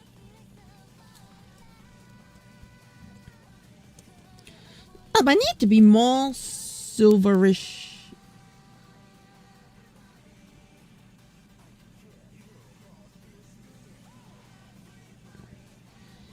silver mask, I need to go for blue. What's my blues? Blues or purples actually? Listen, let's go for purple actually.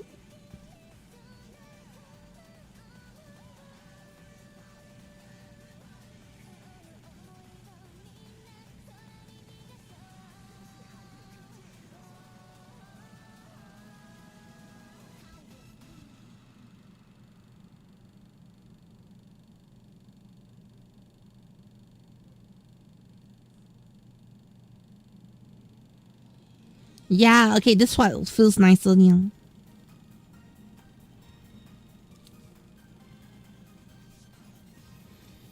Hey, so the only white is gonna remain here is gonna be the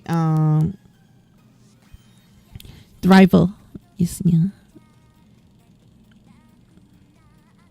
Okay, and even this one, change up. Nya, nya, nya, nya.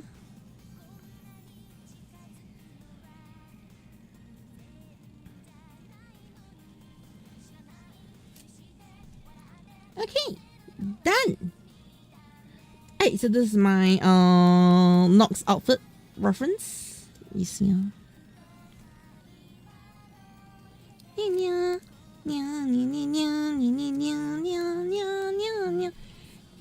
blushing is adorable. AriNyaTou. Psycho. And all you need is a Baku to bully. Yes, yeah. Tiga is what started Heisei Ultraman generation. Yeah, it does. Yeah. But Tiga was just so well done. Those are the things. Yeah, like starting a generation is one thing, but I feel Tiga also defined the whole generation. Yeah, in my opinion. Yes. Yeah.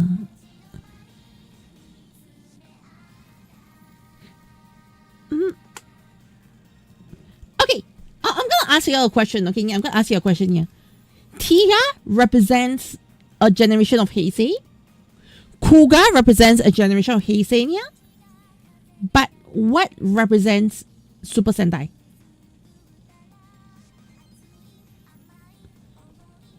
I'm serious, yeah. What represents Super Sentai, yeah?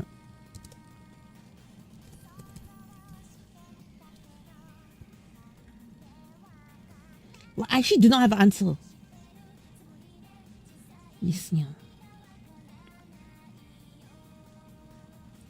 What represents Super Sentai? I've been looking for answer that. Yeah. Okay, I'm not a very huge Super Sentai buff, yeah. So I don't like say that. Oh, Super Sentai can be represented by A, B, C, D, E. Yeah. No, I don't believe I can say that. Yeah. So I actually do want to check what do you think represents Super Sentai? Yes, yeah. I've got no answers. None actually, right? I'm not capping. I'm not being lazy or what, right? There's nothing that represents Super Sentai in that aspect, right? Yeah. Yeah.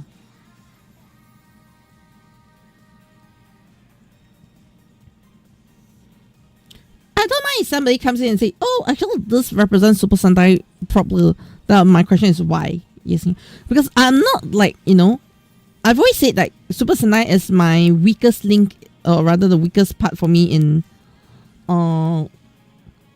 my Toku fangirling. Yeah. So I'm always open to listening to what people have to say about Super Sentai. Yeah.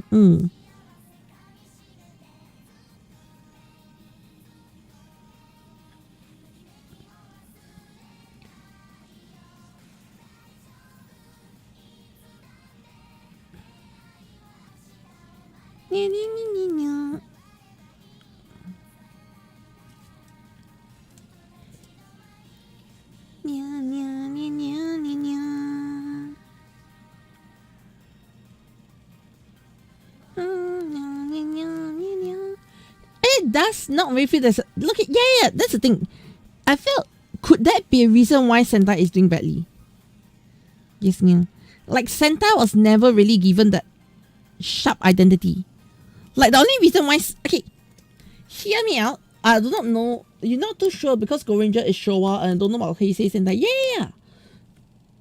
Okay, hear me out. See whether my feelings are...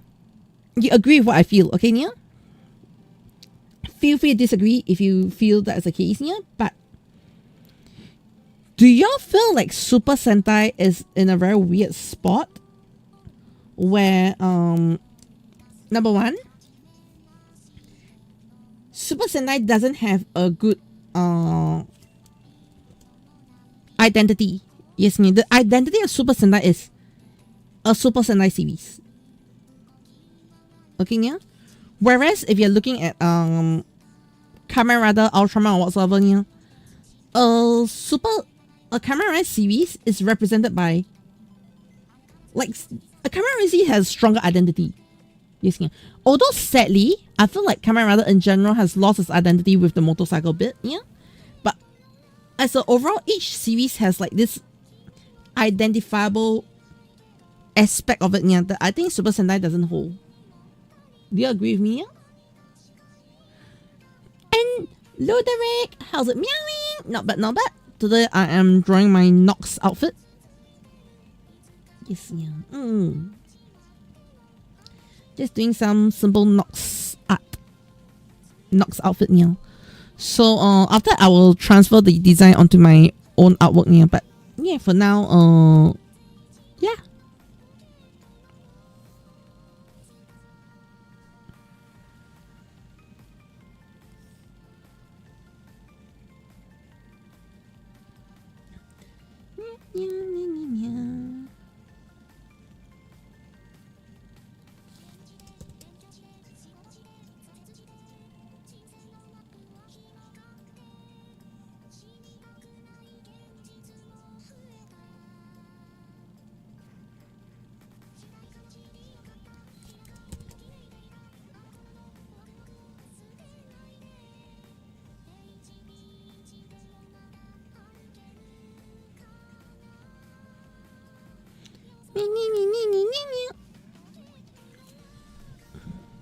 Monster.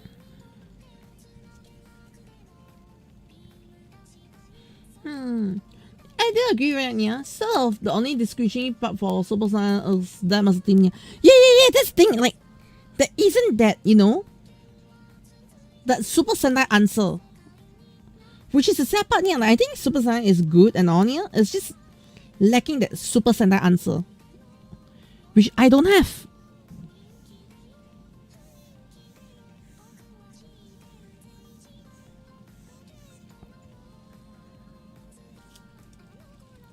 Right?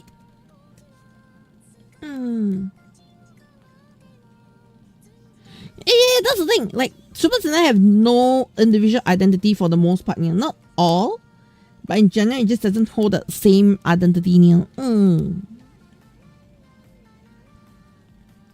Yeah. I mean, nothing wrong in general. Yeah. It's just, I think that was the weakest part about Sentai. Yeah. Have I played PS2 games? YouTube, Nintendo, don't come and chase me down, or Sony. Okay, yeah. I've been lately trying to get my I've been trying to get a PlayStation. I've been trying to get this PlayStation emulator working for a while, yeah, but it's not working. Okay, rephrase. I'm trying to get it working on my tablet. Yes, yeah. I'm trying to get it working on my tablet, yeah.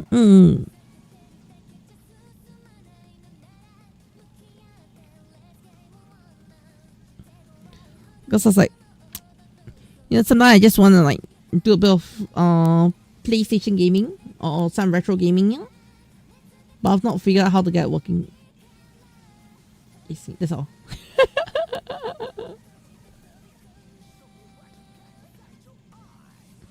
Jungle fire, kira kira.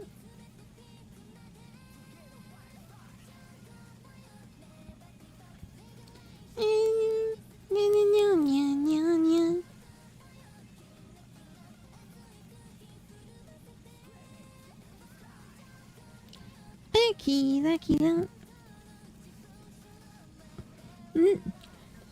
Yeah, I'm not that's only Sentai plot devices and trope niya. I'm not sure if because Go Ranger is a Showa. Yeah, that's the thing. I feel like Sentai never had that clear definition of what this niya. Yeah. And I feel like that might be the cause for Sentai's downfall right now. Am I making any sense here? Like, I think a part of it is weak branding might be what caused Sentai's downfall. So,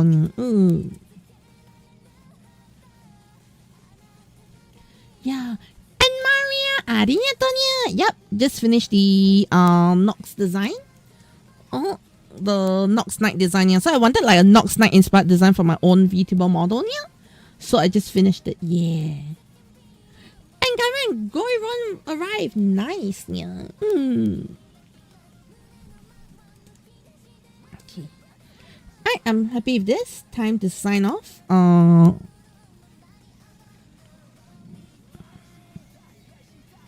Nox design. No credit.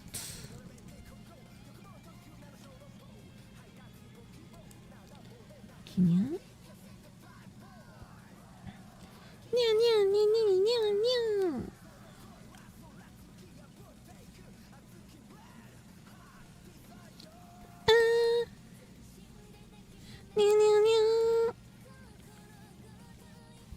Okay. I'll sign it with the hat brush. This one. I'll just hat brush now. Kira.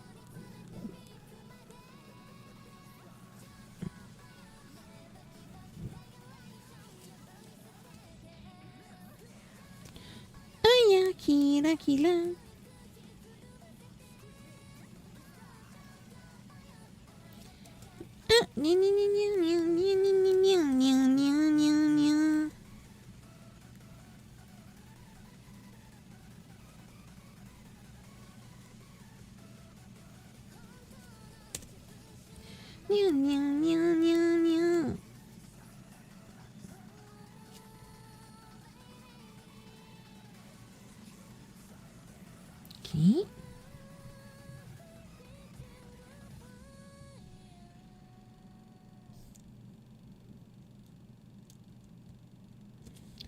Right, then edit color drawing color.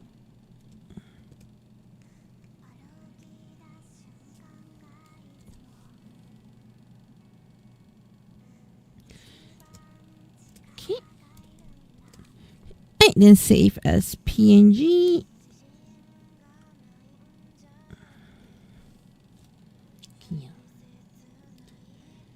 Right, then using my favorite brush that I designed. It's actually just my website brush. And I always felt it was a bother to put my website around here onto a lot of things until I found how to do this website brush thing. And I was like, holy shit, this is a life changer here. I can just stamp my website over. Because I used to have like a PNG image for me to gather my website details when I need to. But now I have the ability to just stamp it like that, yeah, as a watermark, which actually helps a lot. Yes, yeah.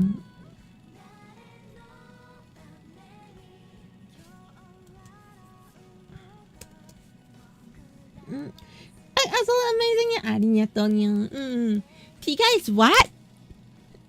Tika is my husband, though. Yes, yeah.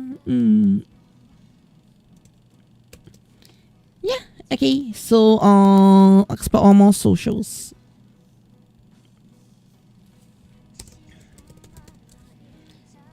Alright. Done. And the people just send nightmares. Yes, I'll give you nightmares. Yeah. Have I played K-pop Demon Hunters? Yeah. Have I watched K-pop Demon Hunters? Yes, I've watched K-pop Demon Hunters. I absolutely love it. Yes, yeah.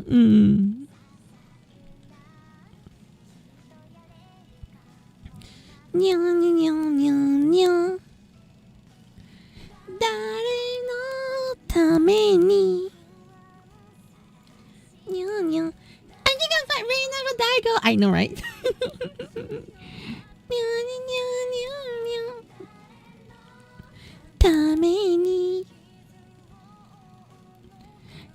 I never said nightmares. Nya, ni.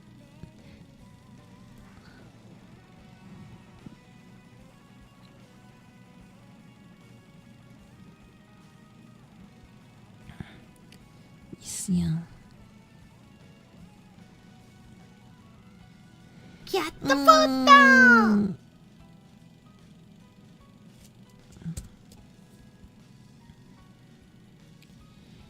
Okay. Alright, I'll open Tamini. Nya nya.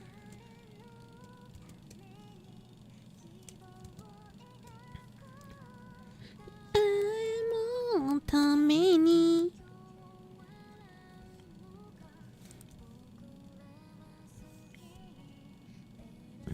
Okay. So the reason why I open it separately right now is I want to get some of the colors in. So this is what you call the color reference sheet here. So it's actually very important when you're doing like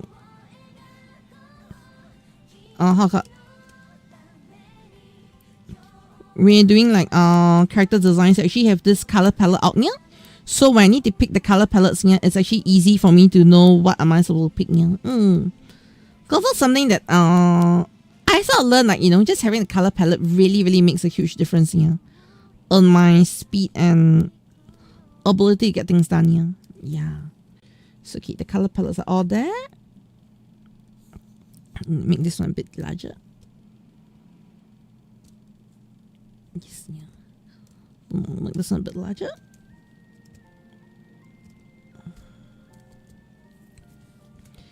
Okay.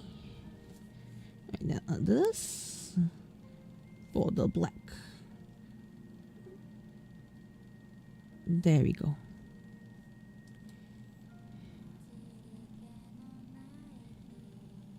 Okay. I still need to add the gray. Oh yeah, I forgot adding the gray. Yes, yeah. Alright, done. Okay, color wise is done. Just flat. Okay. Save as PNG Kochi Nox Night Ref Sheet. Okay. Block it out. Import from device.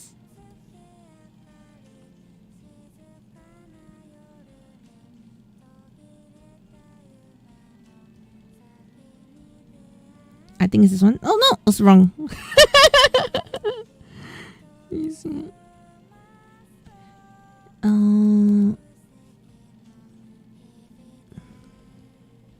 this one?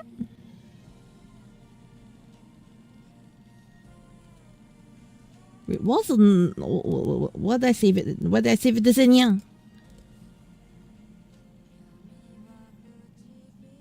Clip Studio.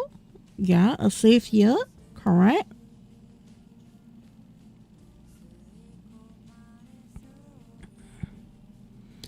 I'm in a Clip Studio folder.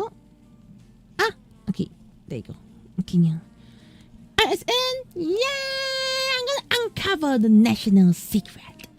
I know, right? Yeah. Okay, but yeah, today I'll be ending stream here. I'm gonna earn a bit early, yeah. It's because tomorrow I actually need to be out early, anyways, yeah. So yeah, come early, and I'm gonna miss all of y'all. Yes, yeah. Hey, but also do remember to check out the giveaway.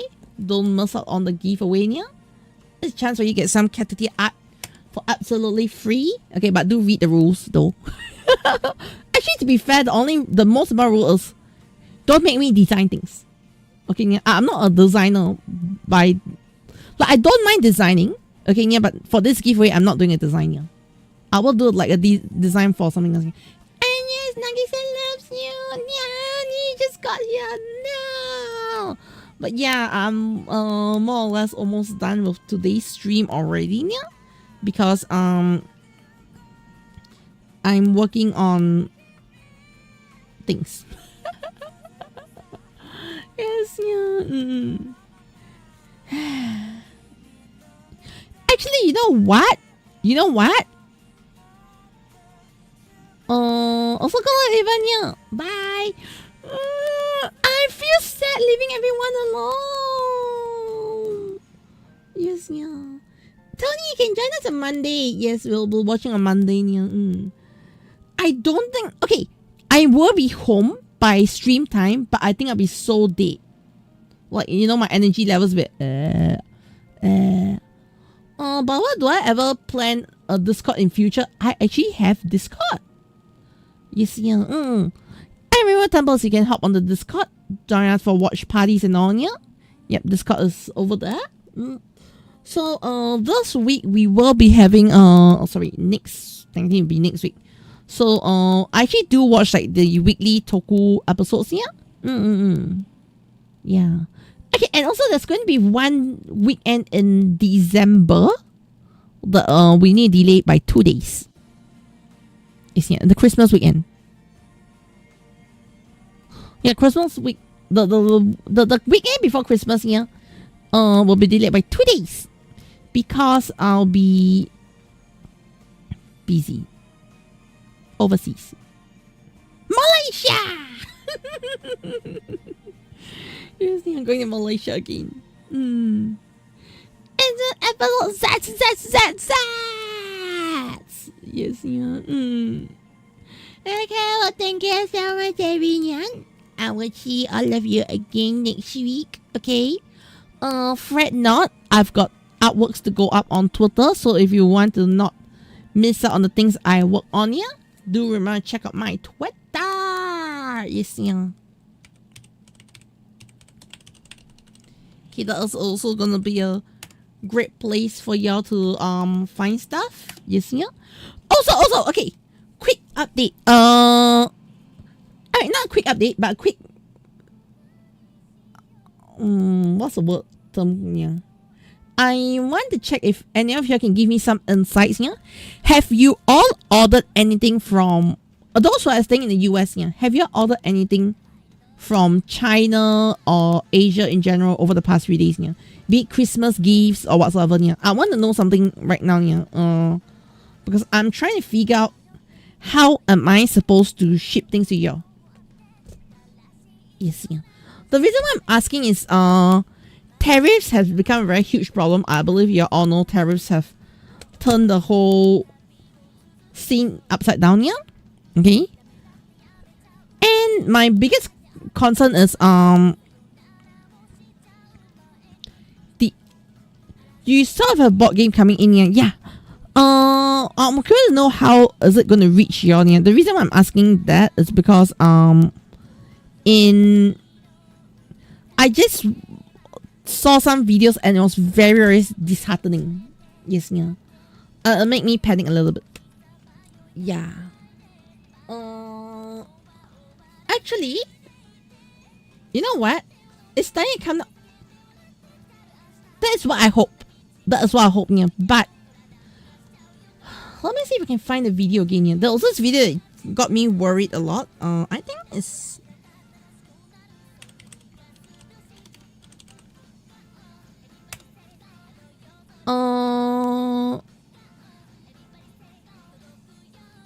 Okay. Well, let's go on stream for a while longer. I don't think I have an issue with it going for a while longer here because there's something I want to like talk about. Yes, yeah. There's something I do want to talk about here. I think it's style theory. Is it style theory? I think so.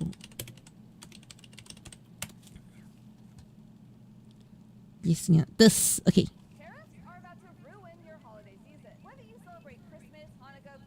Winter solstice, or you're just looking to get a head start on your Black Friday shopping, this is what you need to know. Yes. yes, Welcome just to Style chatting. Theory, the show that's giving you the gift of knowledge. 'Tis the season, and Yes, whether you yeah. like it or not, you are likely going to buy at least one present online this year. So that means that Yep. you need to listen up. Now, this isn't the first time that we've talked about tariffs. It kind of affects everything we do with fashion and style. But now it's coming for something even more important: your holly jolly holidays. So let's Yeah, sit down okay, around the so- fireplace and hear the holiday tale all about the new Grinch coming for what's under your Christmas tree. Looking at- Your holiday equivalent. It is a tale of escalating tariffs, the rising prices of your presents, and what, if anything, you and your favorite store can do about it. Alright, so here's the problem. My worry is tariffs this year are really bad. I'm not too worried about. Okay, if you all have to pay, you all have to pay. Alright, yeah. But my concern, because I am there are some delays here, mostly because the cat ran out of cash. But anyways, alright. I ran out of funding, so I'm focusing on surviving first. Yeah, so I'm still alive. Don't worry. Okay. But I do intend to start selling merch overseas soon. Okay, yeah. So a couple of things that went wrong with my merch launch. Number one is I've got 2 suppliers that failed me, so I'm trying to find replacement suppliers here. In the midst of finding replacement suppliers here, I kind of blew my budget on the prototypes here. So until my prototypes are sorted out, I refuse to open my store here because I do not want to send y'all half-baked items. Secondly, I was planning to release a series of keychains, and I have completely cancelled the entire range of items because I am no longer confident in selling that series here. Plus, I don't feel comfortable selling a series. I'm not comfortable and not confident. Yes, yeah. And that's Gozilla's. I was actually planning to draw like, a whole bunch of chibi Gozilla's and selling here, but then just wait for my Omega set. Anyways, alright. That's the one thing I'm working on here. Yeah, so the one that me saw, I'll try to launch everything ASAP here. But now I'm also very worried about the tariffs here because you just hear what they say. Yes, yeah. People nowadays have some sort of idea what a tariff actually is. It's kind of become unavoidable. But the how and why of these prices that you're seeing go up, as Huntrix would say, is a little bit more complicated. So let's start by giving this Grinch a backstory. At the start of the year, the U.S. government announced Okay, its plan so to I'm gonna skip this provide part because I don't think I have to listen about the story about tariffs, okay, yeah? to ship to Europe, the item is and where it's shipping from. When it comes Yep, to the okay, item this part. itself, there are 2 types of tariffs that it can face. One is where the tariff is based on the overall cost of that item, aka an ad valorem tariff. The other is when that type of item has a fixed rate or a specific tariff. Specific tariffs are usually saved for industrial items like steel or common types of items Yes, like, yeah. say, a wristwatch. Ad valorem tariffs, on the other hand, require each item to be evaluated for its value to impose a tariff. Let's say you paid $40 for that Labubu. Well, if there is a 2% tariff on the total cost of that item, then you are going to pay an additional 80 cents on that import, meaning Yes, that yeah. in total you pay $40.80 to get your 1 Labubu. Get it?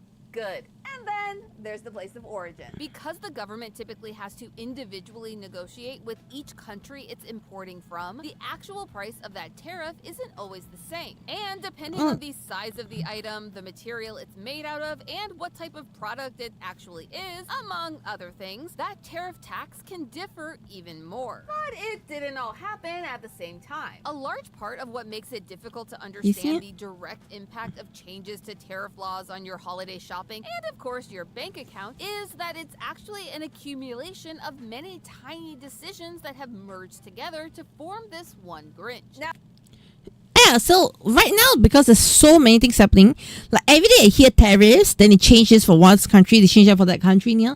And then, China, okay, yeah, I understand, right? China, US have some complicated relationships, yeah, so, it turns out to be like, if I get some of my supplies from China, yeah, I ship it to y'all, it's gonna be treated differently. Does that make sense? Yeah. So that's my other worry. Getting into the thick of how tariffs are going to affect your holiday shopping, but I still wanted to share one little trick that I know: gift cards. Whatever store you Okay, so gift. I'm not gonna listen to the. So you can get gift cards from me. Okay. Yeah. Give your son to the tariff prices that we're seeing this holiday season has been a bumpy ride, to say the least. As this chart from Axios.com illustrates, over the past year, the average tariff cost has been in flux. At the start of 2025, the average tariff was sitting around 2.4%, which was already up from the previous 1.6% back in 2017. Since the rollout began in February of 2025, tariffs have jumped between an average low of 6.9% to a record high of 28%. As of the recording of this episode, there is a minimum of a 10% tariff on all imported goods. Okay, so the thing is, if let's say there's a minimum tariff of 10% on all imported goods, yeah, I actually have no issues because, you know, it's just going to be a standard 10% and I don't have any worries. Does that make sense? Yeah? Oh, imported goods from specific countries like China, Mexico, and Japan have been given higher tariffs. And most of the US's other main import partners have what is called a reciprocal tariff, meaning that if a country, like say the fictional land of Genovia, had a tariff of 14% on US imported goods, the US would counter that with a 14% or more tariff on the goods imported from Genovia into the US. Technically, tariffs are meant to encourage shoppers to shop within their own country. However, with how global the economy and marketplace has gotten, it's not quite that simple. Many US-based businesses still import goods from other countries to be able to produce their own item, especially small businesses. But because most small businesses are not ordering at a huge scale, they used to be able to avoid getting grinched by tariffs thanks to the de minimis exemption. This was a legal loophole that let any import under $800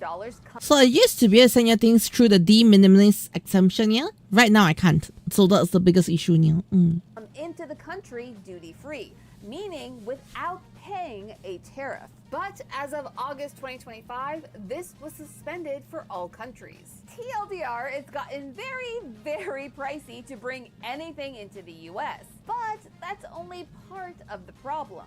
Y'all, the tariff Grinch didn't just raise prices. They dropped them, raised them, dropped them again, and then raised them even higher. I have no idea. It actually caused a situation that is scarier than the actual Grinch itself. It is. That's what I don't understand. Yeah. We're planning our holiday budget and checking them twice. We are trying to take our dollar and stretch it as far as it can go. Pew! Look at it go. But that's a little hard to do when no one, not the consumer or the company, knows what an item is going to cost from day to day. But while we don't which is actually a very huge problem. Problems that we're facing, we can break this big unknown. Yeah, so because of that, I really do not know how to price my things for y'all. Does that make sense, yeah? Like when I sell things here, I'm like, how the heck am I supposed to sell like price things here? The thing is, yes, I might end up doing something like, you know, I'll ship globally except the US, which is not gonna be fun for y'all right now. Like imagine I have all my merch out, and then it's like ships globally except US. Yeah, y'all feel like super left out and super upset right now. Don't you agree? Do you agree? That's why I'm trying to figure out this whole tariff thing myself now. Down into 3 less scary presents for us to unwrap and understand. Yes, that's Comic-Con is coming. Yes, yeah. And what superpower do you have, Tony? Yeah, Comic-Con Singapore is coming. Yes, yeah. Comic-Con Singapore is next week. Yes, yeah. Presents with 3 P's. The first P stands for prices, which is the most... You have an address in Malaysia? Yeah! I'll ship in Malaysia then. Obvious problem when you're talking about tariffs. If you live in the US, you've already seen the rising prices over the last few months. But when prices go up, who pays for it? No, it's not the Grinch. It's everyone else. When it comes to paying tariffs, there are 3 levels of where that payment can come from. Level 1 is the company itself. Whenever I'm the company. I can't afford. Into the US, they pay. I can't afford to pay the tariffs myself. Yeah, if not, I'm earning $0 literally. Tariff. You know this. We just talked about it. I'm too S&P small. Global, a financial analysis Yes, yeah. company, estimates that in It's very hard 2025, for, companies will be paying an extra $1.2 trillion USD in expenses due to these new U.S. tariff structures. No matter what, they are going to pay this tariff. The real question is, are they going to absorb that cost or pass it off to someone else? Now, whether or not Yes, they yeah. do either. So, you know what may happen is at the point of checkout and shipping, yeah, I may, okay, so this is what I understand from, what I talked to the post office here. So what they said is, yeah, this sucks. I know, right? I actually want to sell Toku merch to you, so it's very hard for me to sell to you. So what will happen is when you pre-order, I will only charge pre-order price here. Then when the shipping comes, when the product comes in here, I will then charge the shipping. So I might do like, you know, like product, then shipping.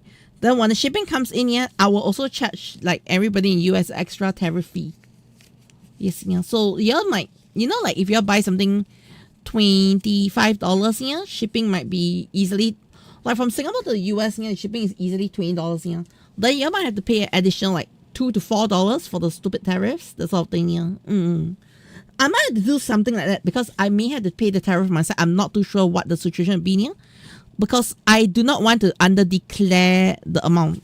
I'll explain it here. Your option depends on the company. Large to mid-sized companies have more of an ability to absorb more of that tariff cost without I can't it absorb. substantially affecting their business. Where You see, I'm many too small. businesses Yeah! do not. Let's use Theoryware as an example here. When it was relaunched last year, it was as a small boutique merch company. This means that we're not operating in a huge bulk system, like say a Levi's or an H&M, but instead with small-scale orders.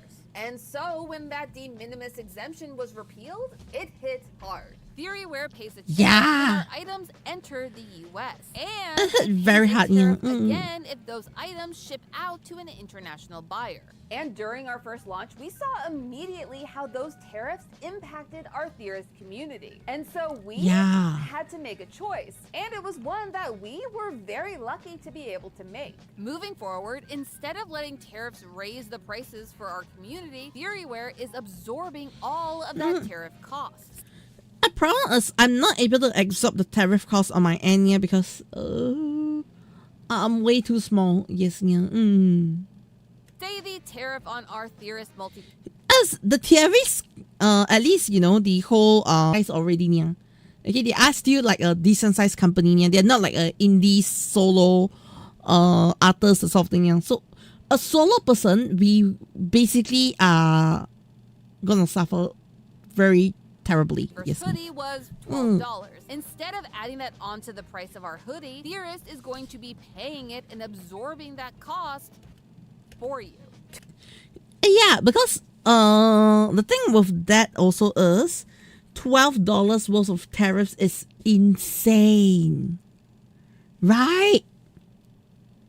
See what I mean? Yeah, that means if let's say I absorb the $12 here, I can straight say that my cost price and my profit margin will be almost zero. Yes, yeah, because I'm not marking up my prices so much that you know, it's gonna. To be clear, I don't earn like you know double the amount every time I sell a certain item here. I don't intend to set the sell prices here, so those kind of things may affect me quite badly here. we are extremely lucky to be able to do this, and there are a lot of businesses out there that just can't afford to, and even more who just don't want to. Some are passing it down to level 2, the vendors. For store owners who buy items from other businesses to then sell in their stores, they try to offset those tariffs by making the people they're buying those items from pay the full tariff, or splitting that tariff cost between the two of them. I know, that can sound really shady, but it's actually a great way for small businesses to try and stay afloat without having to raise their prices, and pass that tariff cost on to level 3. But still a lot The of pain here. An article from CNBC CDC estimates that between 50 to 70% of tariff Yeah, and then it'd be a lot more personal about it, yeah. holiday shoppers just like you. And a study by Lending Tree found that the average American will be paying an extra $132 this holiday season. Remember, that's on top of your already planned holiday budget. So if you were planning to just spend $300 this year, suddenly to get those same items, you are having to spend $432. That's terrible, right, yeah? Yeah, see how much you all have to pay because of some kukunyanyan? Okay. Not cute. But all of that depends on what items you're looking to buy. Which brings us to the second P of our presents, products. Not all tariff prices are created equal, and some types of items it's are insane. the Grinch more than others. Yes, yeah. Electronics are going to be pricey. Most electronics include... Yeah, so if you all notice, if you all buy things like PlayStation or even Nintendo Switch, you realize the Nintendo Switch price went up for y'all right now, even though it's an old console. I'm not even talking about Switch 2, I'm talking about Switch 1. The prices have all gone up because of the tariffs. So if you're like wondering, why is Xbox increasing the price? So I'm sorry, okay, it's not Xbox's fault. Okay, you all know whose fault is it. He who shall not be named. Okay. Metal, which has been hit hard since the start of these tariff updates. And if you're looking to upgrade your gaming console, well, be prepared to pay up. Xbox, PlayStation, and Nintendo all made statements about the current state of their pricing. And there's the fact that depending on what changes are made to the current tariff structure in the next month, week, or even day, prices could still go up even more. That same Lending Tree report estimates that electronics could add upwards of $186 to your holiday budget this year. Clothing and accessories are also getting up there and are expected to cost you an extra $82. This is due to the large dependency on China for textiles and general manufacturing in this area. China has specifically been targeted multiple times over the course of 2025 for higher tariff prices. Yes, even if your items are made in America, there could still be hidden tariff fees depending on where they source their material, among other factors. So for example, I can draw my stuff and all, but a lot of my printing, I'm going to say that I do get a lot of my printing from China, and then the other day I was actually thinking, okay, what if I don't get my printing stuff from China? I print it from a local Singapore supplier, and then they said, actually they will be hit by it because our papers come from China. Actually have a whole short about that if you want to learn. Companies like G3 Apparel Group, which owns brands like Converse, Champion, and Levi's, are already anticipating upwards of $155 million in tariff costs. Toys also depend on China for a large portion. Hello, Name TV. How's it meowing? How does videos? I have no idea how video suggestions work right now. But well, now I'm actually talking about, because I do want to launch a store to sell my Toku merch to the global linear. So one thing that's causing me trouble is the tariff. So I'm like, just sharing with you all my concerns, based on this was a very good summary, to be honest. Yeah, but how's it meow for your Name TV? Yes, or is it Name? Of their manufacturing. While they are only expected to add an estimated $14 minimum to your holiday budget, the $14 is a lot.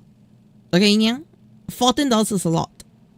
real hit is in variety. Since most companies have already ordered their holiday stock in anticipation of more tariff changes, the amount of unique items you have to choose from is likely going to be fewer than in previous years. And the popular ones are likely to sell out even faster than normal, with companies like Bratz, Mattel, and Hasbro already issuing statements. And the same is true if you're planning to buy beauty products or self-care items this holiday season. Yeah, we're all gonna be rocking that no makeup look this holiday season. The final P in our holiday present stands for piles. And it brings us back to the de minimis exemption that this is a very terrible one. This is a terrible one, Then de minimis is definitely his dog Max. He didn't technically do anything wrong, but he's guilty by association. Whenever an item is imported into the US, it has to go through customs. This is where items are reviewed and, if needed, evaluated for their tariff cost if it's not a specific tariff, which is normally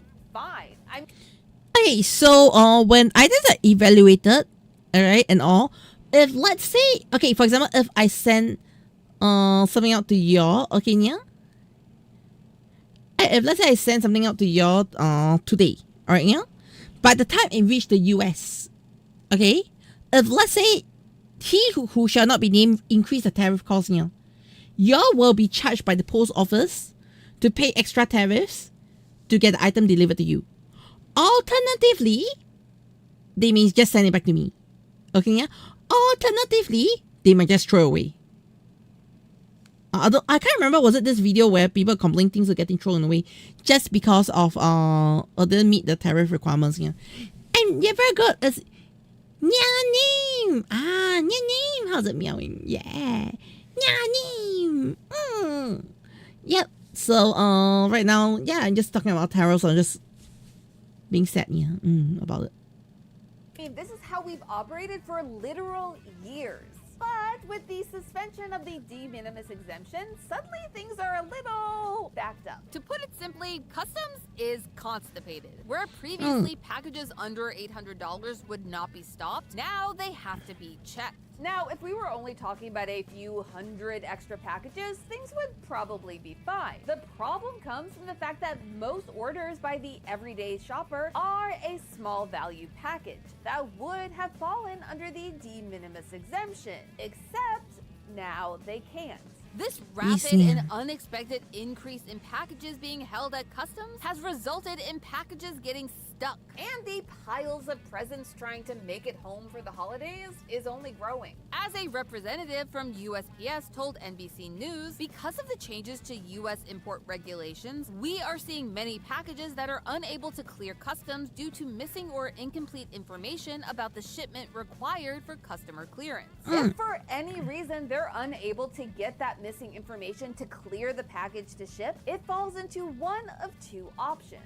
Option 1, it gets shipped back to the original sender. This is the preferred. Yeah, okay, ship back to me is the preferred outcome. I was like, yeah. Outcome, as it typically results in a refund and lets you resolve the issue with the person or store that you placed the order with. But option number 2 isn't as easy to fix. U.S. Customs gives shipping companies like UPS the right to dispose of shipments that are not able to be cleared for delivery. You heard that? Yes, yeah. You heard that? You heard that? Yeah, those are the video. Those are the video. Yeah, they also explain this here. Yes, you heard that right. Destroy, throw away, get rid of, bye-bye. And there may be nothing you can do about it, both as a customer and as a store owner. As an email from UPS to a customer based in Stockholm read, we are sorry, but due to the circumstances and the perishable nature of the contents, we are now required to proceed with destruction of the shipment in accordance with regulatory guidelines. Yeah, there you go. UPS does it. I knew that's lots of reporting. Yeah, so now that's why I'm so worried about, a lot of things. Yeah. There is no need to contact our call center for further information or to attempt to clear this shipment. This can be done without any approval of the person who shipped it or the person who ordered it. And going into the holidays, this pileup is expected to get even worse.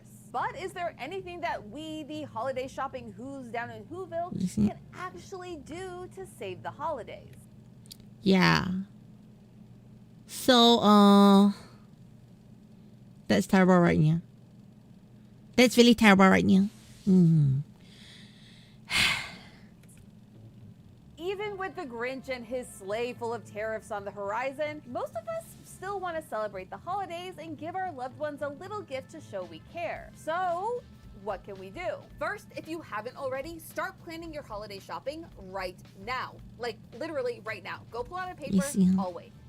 Okay, I can't actually wait, but start now. Not only will this help you keep your holiday spending within your budget, It will help you know where and when to buy. If you are shopping in store this holiday season, get in early. Limited stock. And name of this video, I'll give you the video in a bit, yeah. I'll give you a link in a bit. Hot Yes, ticket ma'am. item, you may not get another chance. If you know that a specific item is at the top of your loved one's wish list, call the Yes, store yeah. ahead of time to see if it will be in stock on the day that you plan to go. If it's on order to arrive at the store soon, or if you will need to place an order yourself to get your hands on it. And if you are shopping online, order early. Shipping delays mean that if you need something at your door by your holiday event, you need to start right now. And with Black Friday just around the corner, it will make those piles of items trying to get into the US that much bigger. Apps like Shop can help you keep track of your packages, and most shipping companies also have their own version of tracking. In theory,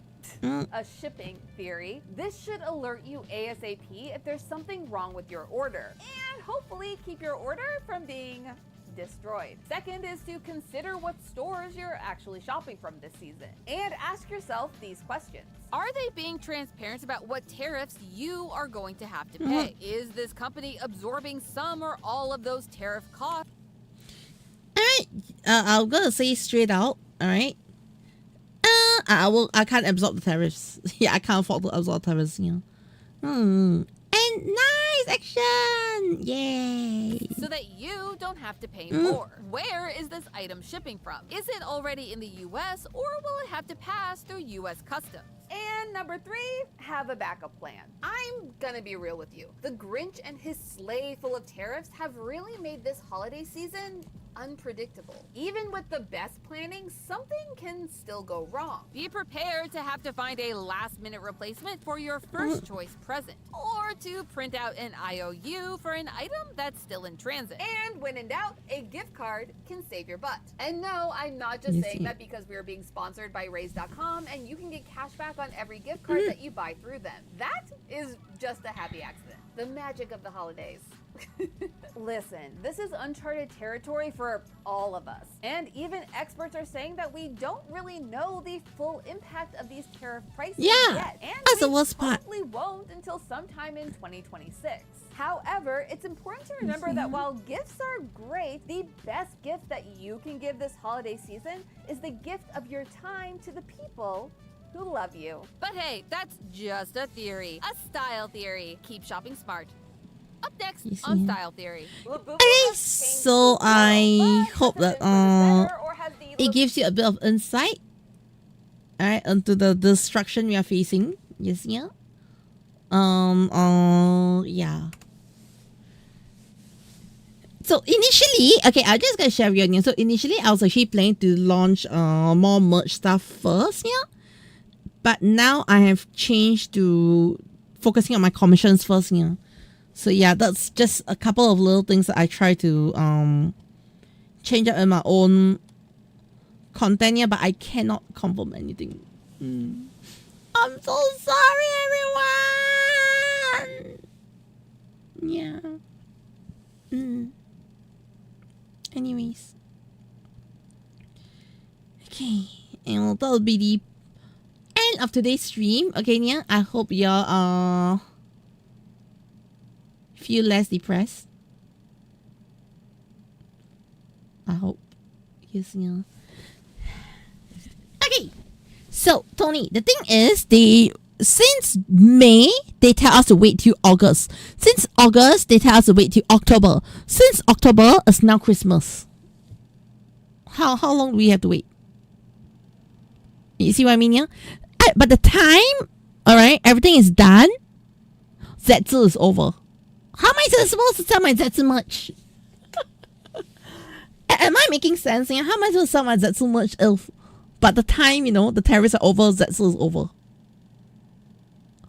Y'all see my problem? You see my problem? Yes, yeah.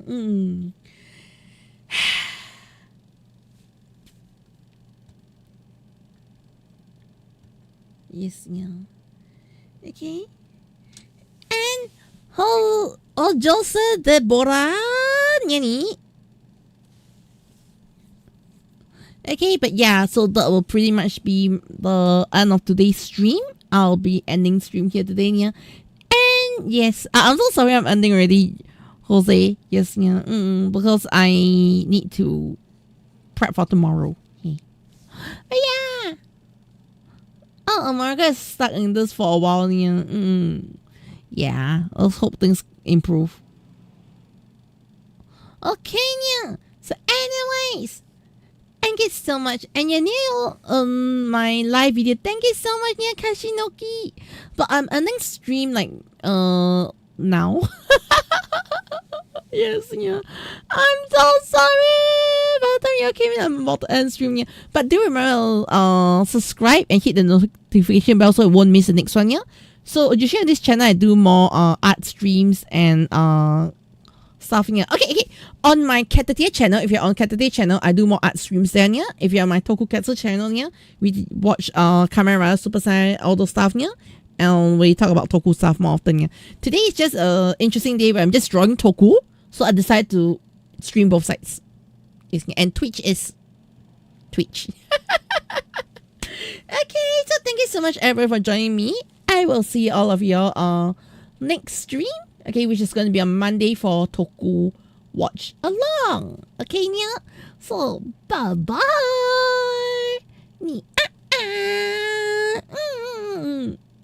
Yes, yeah. Oh yeah, I should get used to using this. The ending soon screen, yeah. Yeah, I need to get used to using my ending soon screen because I'm playing something for ending soon screen. I can't say what yet, yeah, but I'm playing something, so I need to get used to sushi ending soon. Okay? Well, thank you so much, everyone. Yeah.